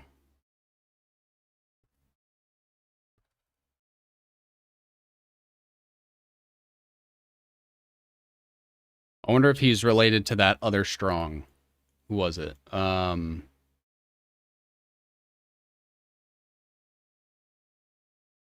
was another Strong. I can't remember who it was. Might not have been this Webb. Sometimes they start to run together.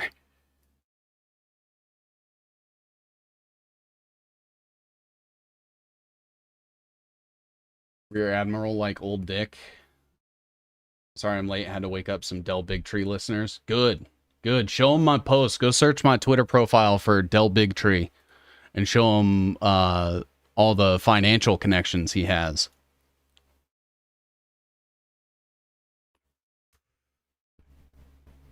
And so, president of Harvard.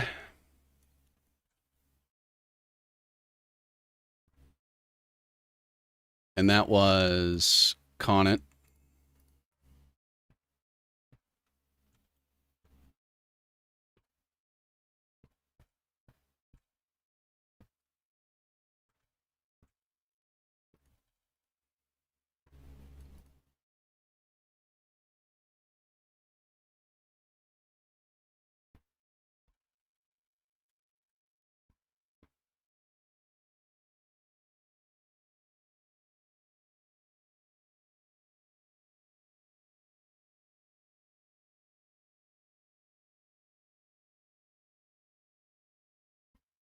Bigtree, out of the ex-porn star.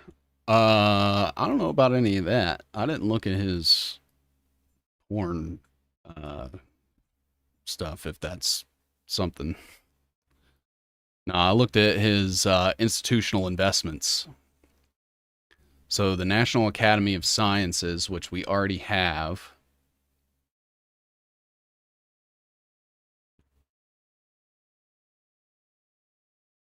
Who was it?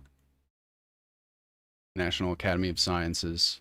So Roger Impey's, who actually incorporated the National Academy of Sciences. That's, I guess, pretty important. So we'll take that then, and we'll have to link it back to that guy.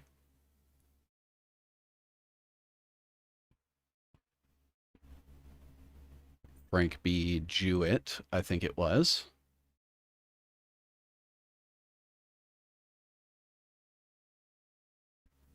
I have to bring all of this out.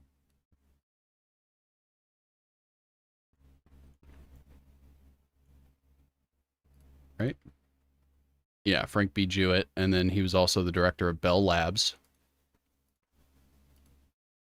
And he was the president.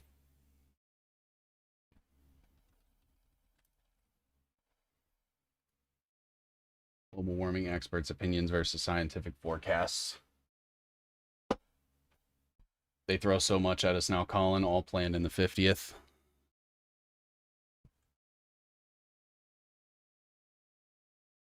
So Bell Labs, which Bell Labs, I mean, how many collaborations do they have with DARPA?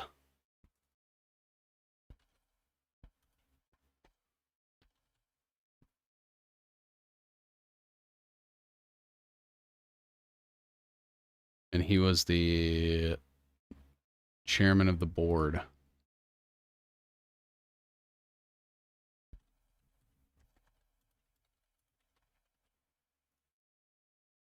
Frank B. Jewett.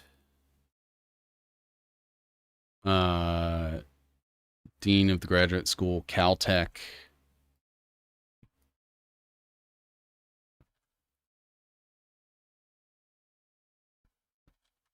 Dean of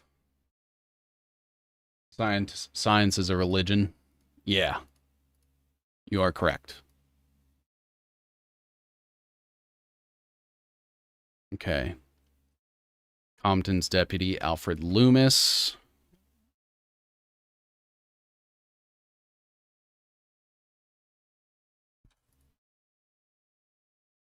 Loomis Labs.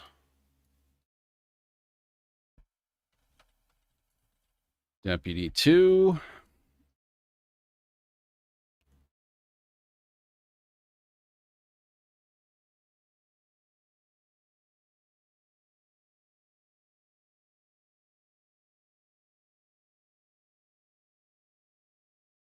If he made any important contribution to the war effort at all, it would be getting the Army and Navy to tell each other what they were doing.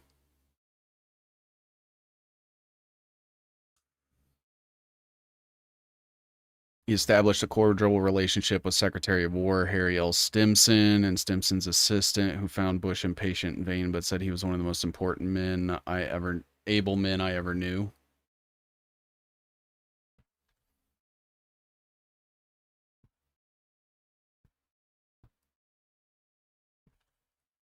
Henry L. Stimson. I may swap this around. I don't want to box in FDR. Appointed by, because I'm pretty sure Henry Stimson was probably appointed by FDR, Taft, Hoover, Secretary of War under FDR and Truman. Yep. Okay. That's what I figured.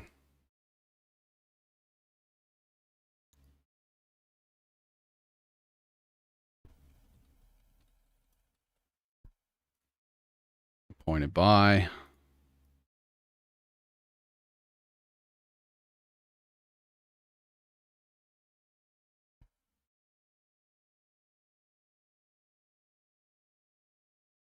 Here for a reason, pal. Well done.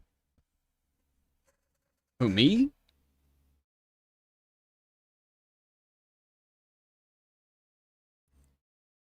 And Bundy. Bowen, the director of the...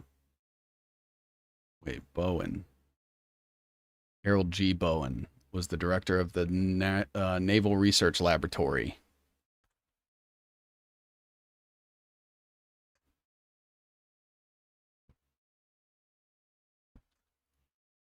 Was also part. So not only was he a rear admiral, but he was also the director of the NRL.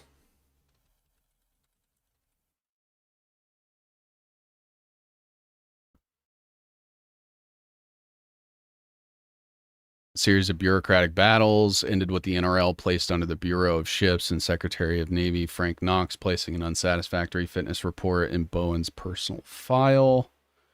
Met with Henry Tizard and arranged a series of meetings between and Tizard mission a British scientific delegation at a meeting.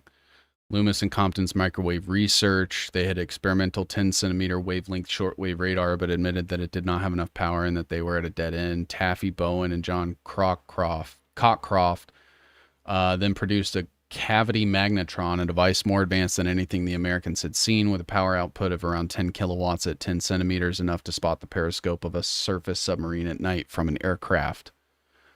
Bush decided to create a special laboratory. The NDRC allocated the new laboratory a budget of $455,000. Loomis suggested that the lab should be run by the Carnegie Institution, but Bush convinced him that it would be best run by MIT. The RAD lab, as it became known, tested its airborne radar from Army B-18 by mid-1941 and had developed SCR-584 radar, a mobile radar fire control system for anti-aircraft guns. So RAD Lab happened because of Bush.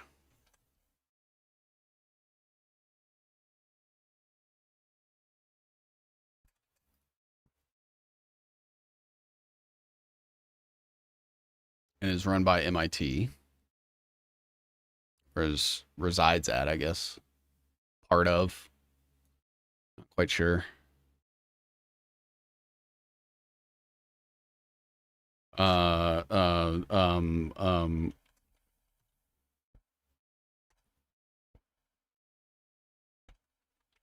Partners.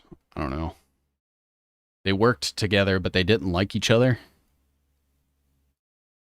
So you have Rad Lab, part of MIT, and that was run by Loomis, if I remember correctly. I'd have to double check that, but I may do this.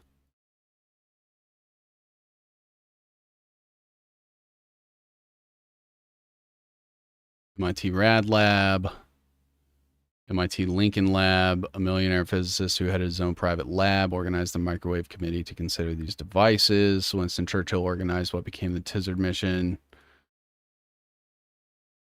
Loomis arranged for funding under the NDRC by the end of the war. Great Britain, ultra high frequency or microwaves. Who headed the NDRC microwave committee, led in establishing the radiation. Okay. It's an Anglo-American effort.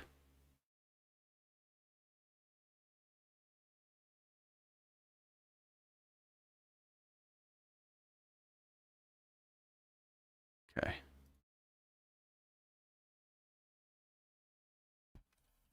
Head of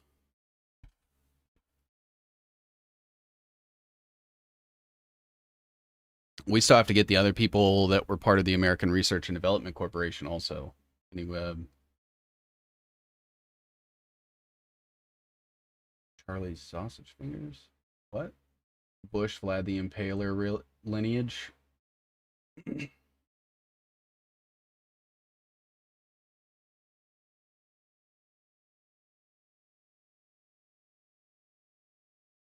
me go back to the American Research. Why isn't that coming up?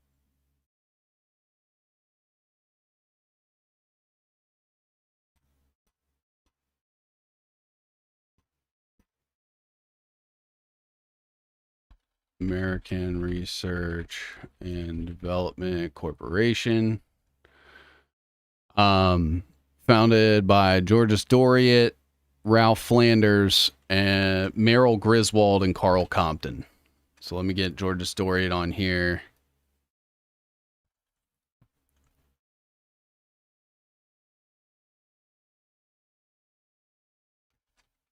Co-founded. Charles, I'm hoping it's not straying too far, but FDR's close association with Russia during the war, could it have been more about tech sharing than arms transfer? Possibly. I know that was kind of the so World War II was largely like an excuse for the UK and the US to just collaborate on their military tech. There was more to it than that. Obviously, they were like trying to establish a global governing body, um, United Nations, shit like that, NATO.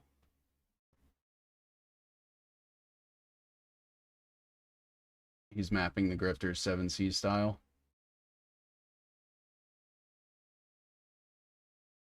Brought this up second to last live stream. Can't forget how scummy Edward House was. He did a lot to compromise this country. Oh yeah, yeah, absolutely. Co-founded.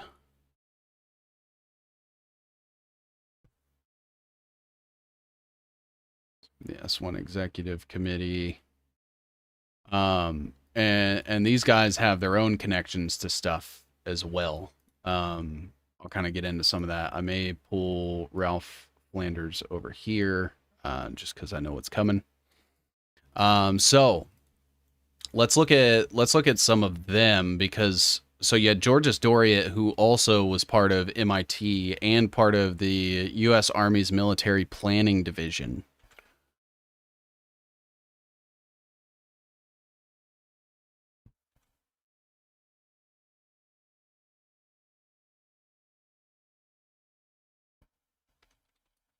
part of. I don't think he was the head of it. I could be mistaken. And then where's MIT? Oh boy.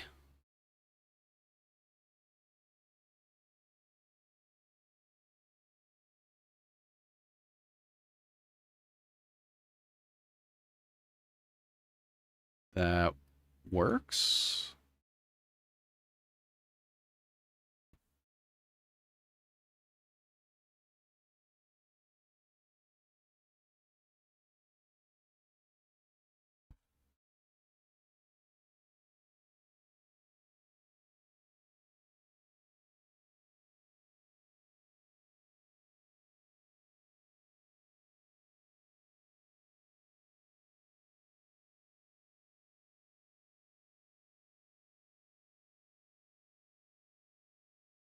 Okay.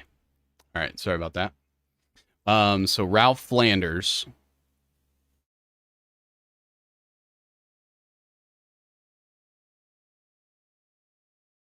Ralph Flanders was involved with all of this. I'll kind of explain some of this as I go. So he was part of the Committee for Economic Development and the Business Advisory Council.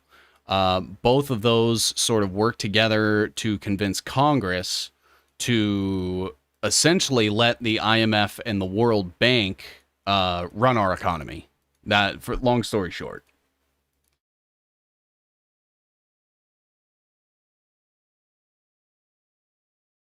And so he was part of the Flood Control Commission. He was part of the National Recovery Administration under FDR.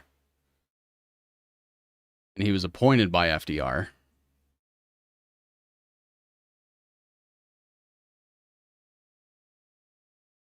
I may move this over.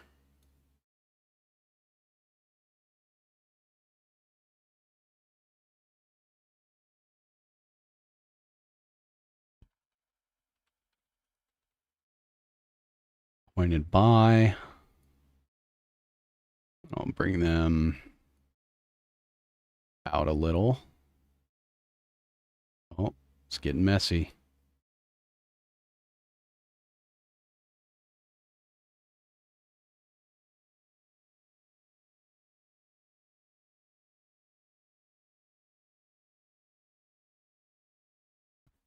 Okay. I think that works.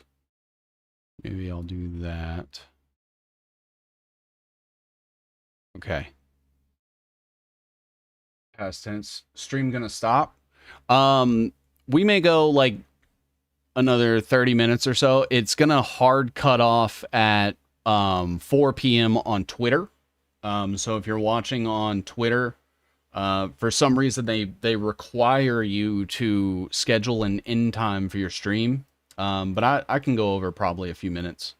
Just to kind of get some of this finished up here. So Ralph Flanders helped essentially bring in the World Bank and the IMF into our economy. He was part of the National Recovery Administration, which was, do you guys remember when Trump basically created like a business council during COVID? And it was just like Tyson Foods and like Lockheed Martin and Microsoft and all that shit. That was essentially this after the Great Depression.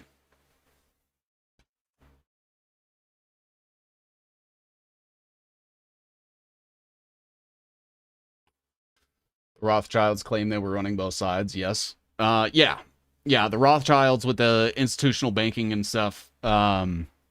And then they were, I believe, Hitler got funding from the Rothschilds, and there was that whole thing about he allegedly arrested one of the Rothschilds, but I don't think, I mean, we allegedly were like on a manhunt for Edward Snowden, so take that for what you will. Member of. Member of. Member of. Member of. And so you have Ralph Flanders that basically like helped smooth over the transition uh, onto like the World Bank and the IMF after World War II. You had Georges Doriot, part of the U.S. Military Planning Division. And the reason that he's important is because he actually mentored this guy named Thomas Perkins. And Thomas Perkins also went to MIT and was one half of the founders of Kleiner Perkins, which is that venture capital firm that I was telling you guys about that basically helped start like Sun Microsystems. It became Oracle and the backbone of Google and shit like that. Vinod Khosla was head of Kleiner Perkins, I believe, at the time, and basically funneled all kinds of money from Kleiner Perkins into Sun Microsystems. And so you had Thomas Perkins, who attended MIT.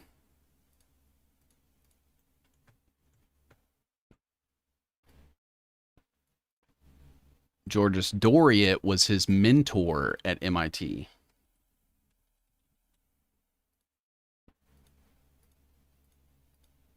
And so you have the guy that's basically running the very first venture capital firm.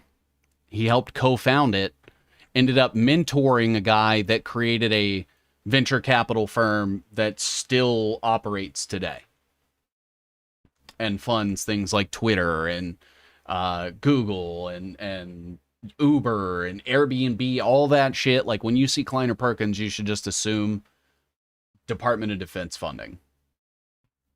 That's what I do anyway. That and like Sequoia Capital, all that shit. So then, what else do we have that we can pull over? Obviously, there's the John G. Trump connection to Taylor Compton and Vannevar Bush. I think I'll put that maybe here. Oh. So John G. Trump.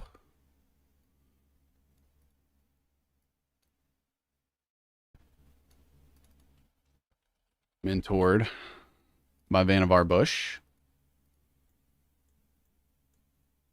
and by Carl Taylor Compton.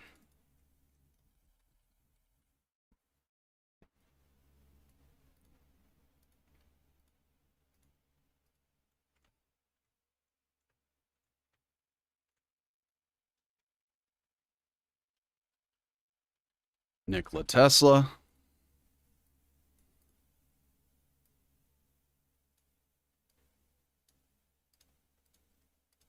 I don't know what a good descriptor would be to explain their relationship, but and then you had Merrill Griswold.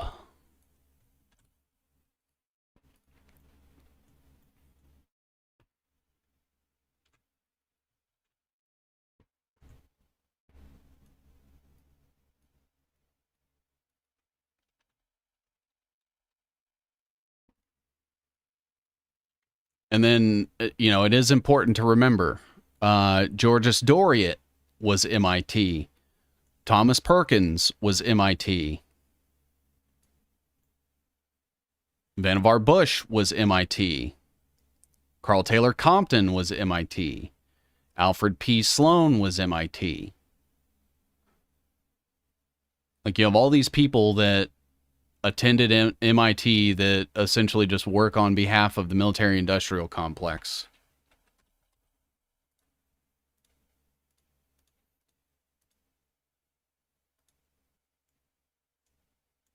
Right. And then there was the Digital Equipment Corporation that was like one of the first things that this ARDC actually funded. But another thing that they funded was John Trump's first company, his high voltage electric company. Let me go see if I can find that. Okay. Digital Equipment Corporation continued investing. The retirement of Doriot. This talks about how transition gone on.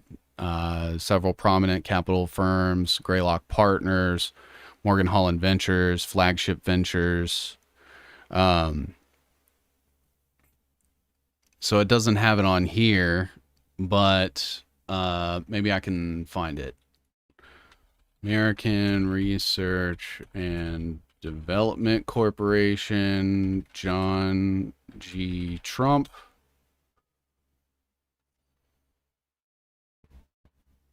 Okay, here we go. It's on John Trump's wiki. Professor at MIT. He led the high voltage research and co-founded the High Voltage Engineering Corporation, and it was the HVEC that got funding from the. So he was actually part of the national. Wait, Trump played a major role. Yeah, so he was actually part of the National Defense Research Committee.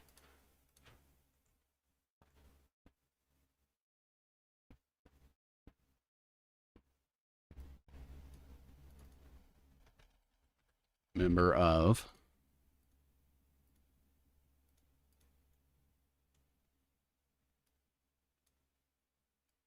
Trump's uncle went to MIT.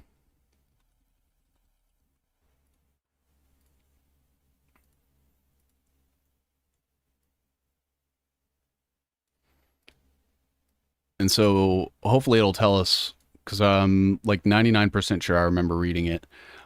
Technical aid, he participated in the founding of the MIT Rad Lab.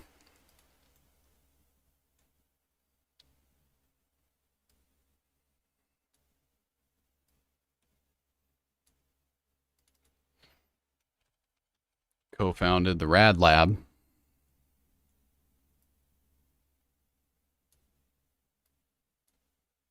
with them. We need water driven, not electric.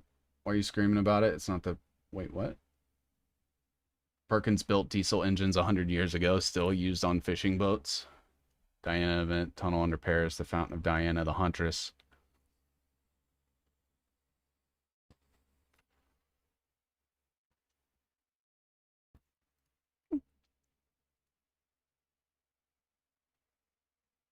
Secretary for Radar. He directed the Rad Lab's field offices in England and France, organized Allied radar deployments for D-Day, and advised American field generals on radar use in the campaign to free Europe. First institutional venture capital fund. Let's see. To manufacture Van de Graaff particle accelerators, the HVEC co-founded with Van de Graaff and Dennis M. Robinson.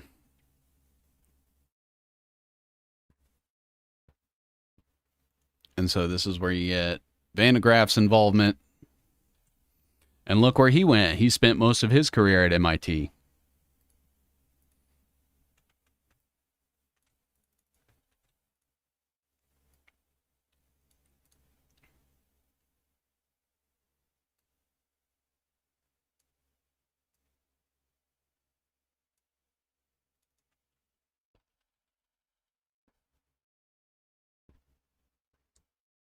DEFRA to help UK fishing boat owners reduce their carbon footprint using electronic induction technologies. That sounds like a climate change agenda. All right, let's see here. Bring this up. Over. Bring this up slightly, maybe. Miss anything up? Nope. Nope. All right, cool. So we had Van de Graaff. And let's see. Maybe I can do something like this.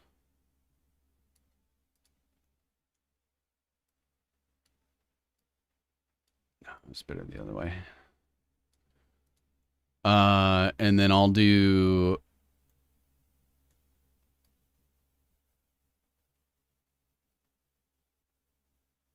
Oh, man. Okay, hold on.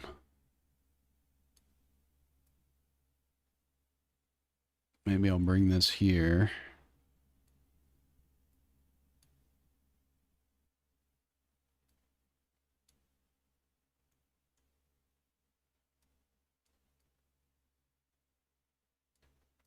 bring that over. Maybe I can bring this out some.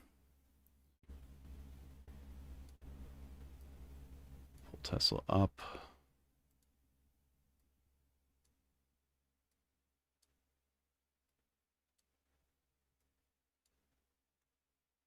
Pointed by. Bring him over some. Member of.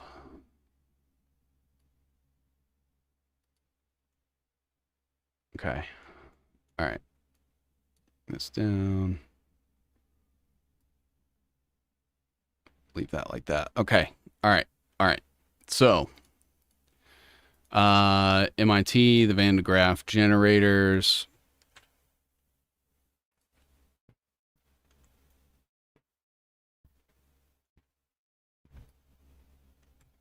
And then that's where they formed that company together and got funding from.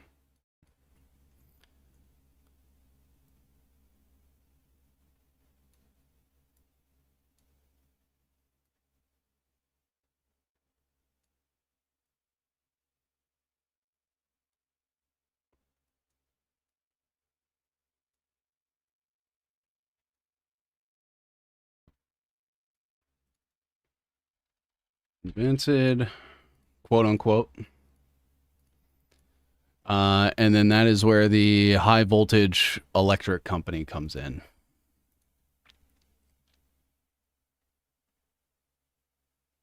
Engineering Corporation, sorry. The HVEC.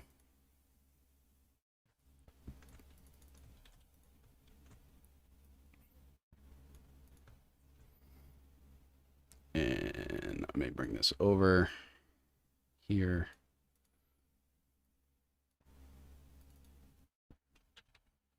Co-founded.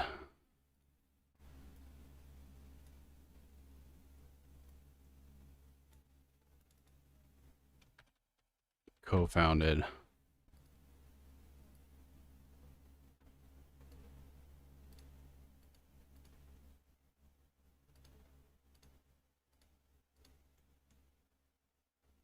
And funded by.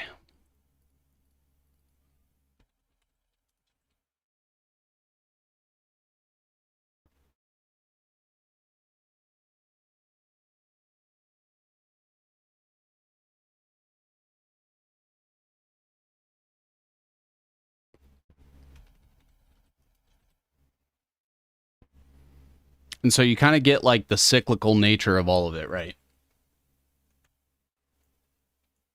First English progressive rock band to appear on a 7 Seas web.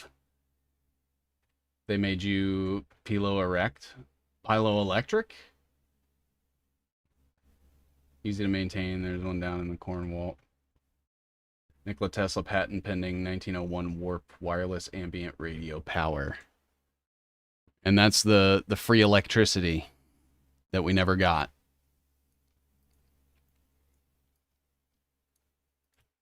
Okay. All right. So I will probably have to call it here. But I do want to just give like a quick recap of what we've gotten so far. So Massachusetts Institute of Technology, founded in 1861 with funds from a federal land grant. So it was created by money from the government for this guy, William Barton Rogers. He taught at the College of William and Mary, which was William III of England and Mary II. They come from the House of Orange, which somebody said was responsible for establishing the Bilderberg Steering Corporation. You said sounds in and out. Is that better? His brother, Robert Impey Rogers, was president of the Franklin Institute, which there's a lot of stuff you can go back to the Franklin Institute, but he also helped incorporate the National Academy of Sciences, which we'll come back to. He also had a brother, Henry Darwin Rogers, James Blythe Rogers, and his father, Patrick Kerr Rogers, who was a physician. So the Massachusetts Institute of Technology, they have the MIT School of Engineering, where Vannevar Bush was the dean of that. They have huge connections to this guy, Alfred P. Sloan, who was the president of Hyatt Roller Bearing. He was also the president, chairman, and CEO of the General Motors Corporation. He established the Sloan Foundation, which operated similarly to the Rockefeller Foundation. And he was actually very close with Rockefeller. They co-donated to a lot of things and invested in a lot of things, and he held an office at the Rockefeller Center. The Sloan Foundation also donates to NYU, the Public Library, Performing Arts, just to name a couple of things. He also established the Sloan Institute of Hospital Administration, which resides at Cornell. Cornell's big into like the medical, biotech, engineering stuff, very much like MIT. And then there's also the Sloan Fellowship, which is a program of Stanford and the London Business School that is named after him. He co-established the Memorial Sloan Kettering Cancer Center with Charles F. Kettering, which John D. Rockefeller donated to help establish. And then another prominent person of MIT, again, was Vannevar Bush. He was the president of the Carnegie Institution of Washington. He attended Tufts University and was a member of Alpha Tau Omega. He worked around creating something called Memex.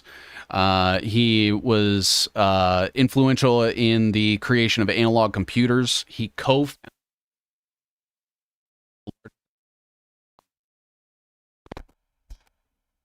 one of the largest arms manufacturers on the planet. He was the vice chairman and chairman of NACA, which became NASA, which he helped create the Ames Research Center that they still use today. He helped co-found the National Science Foundation. He helped establish the Majestic 12. We'll have to look into that a little bit later. He was friends with FDR's uncle, who was the first vice chairman of the Federal Reserve. And he was appointed by FDR to be in charge of the National Research and the National Defense Research Committee, which was like a precursor to the Council of National Defense. He basically chose to appoint the president of Harvard University, which was James B. Conant. You had Frank B. Jewett, who also went to MIT. Or no, he was part of the National Academy of Sciences that we had mentioned earlier. You also had Richard C. Tolman, who was part of Caltech. He was the dean of Caltech. You had Harold G. Bowen Sr., who was the director of the Naval Research Laboratory. You had George V.Z. Strong, which we didn't get an opportunity to look into at the moment. And then he was also, Vannevar Bush was really close with Carl Taylor Compton, who was also president of MIT at a time and attended it. They both mentored Donald Trump's uncle, John G. Trump, who also attended MIT. You had Alfred Loomis, who Vannevar Bush helped create the Rad Lab at MIT. You have John G. Trump and Robert Van de Graaff, who created the High Voltage Engineering Corporation, HVEC, with funding from the American Research and Development Corporation, which was the very first venture capital fund in modern existence. You had Carl Taylor Compton, who was the president of MIT. He was a board member of the Ford Foundation, the Rockefeller Foundation, and the Sloan Foundation from earlier. And he was part of the National Defense Research Committee as well. He had a deputy, Alfred Loomis, who became the head of Rad Lab. And then you had Ralph Flanders, who was also involved in the American Research and Development Corporation. He was a member of the Committee for Economic Development and the Business Advisory Council, and was instrumental in convincing Congress to basically integrate our economy in with the World Bank and the IMF. He was a member of the National Recovery Administration on behalf of the FDR administration after the Great Depression, very much like the President Council of Businesses post-COVID. He was part of the Flood Control Commission. And then you had Georges Doriot, who also helped co-found the American Research and Development Corporation, also attended MIT. and mentored Thomas Perkins, who was who also attended MIT and was one half of the founders of Kleiner Perkins that still exists today. George Doriot was also part of the U.S. Army's Military Planning Division. Vannevar Bush was also over the U.S. Office of Scientific Research and Development, which was involved with the Manhattan Project and its precursor, the S1 Executive Committee. So all of these things, all of these people connected to MIT, John Trump, MIT, Vannevar Bush, MIT, Carl Taylor Compton, MIT, Alfred Loomis, MIT. I mean, there's so many people that are connected to this that were influential in either progressing or adopting the modern day model for military industrial complex seed funding and technology introduction into the mainstream and consumer. So that's basically all we have time for today. I do want to continue this dig, and obviously we can bring it all the way forward to like Silicon Valley, and we can talk about the Jeffrey Epstein stuff, the MIT Media Lab stuff, BB also MIT. I believe there was a connection with Netanyahu and MIT. We can talk about that, and then we'll slowly start getting into like the MIT DARPA connections and stuff. And so that's where we're kind of at.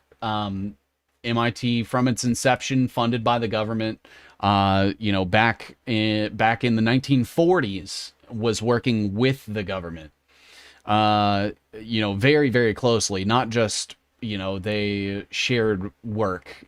MIT was instrumental in helping create the military industrial complex as we know it today.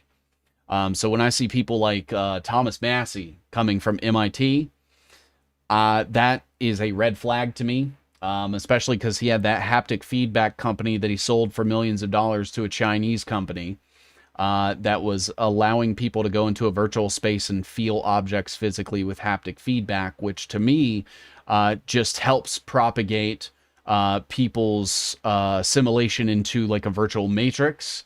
Transhumanist TESCREAL, he'll never talk about biodigital convergence. He'll never talk about 5G and EMF radiation and how it poisons people and causes cancer. He'll never talk about the Internet of Bodies or the W-band or anything like that. So, to the people that place their trust in Thomas Massie, look at all the things. I mean, MIT came out yesterday and finally admitted that they can remotely program your brain using wireless nanotech. And as I said at the top of stream, if they're finally admitting that they've had it for 30 years. Make sure you guys do your own research, vet and verify everything here. If there's anything I missed, feel free to comment down below or throw it in the next chat or something like that. And we'll catch you guys next time. Thank you, Sour. Thank you, Colin. Thank you, Theminj Vandenberg, Sonewell, In Christ Hearts, Cubertimo, Misco Jones, Katie, Cocoa Biscuits was here. Everybody, you guys are fantastic, and I appreciate you all so much, and we'll catch you guys on the next one. Peace out, everybody.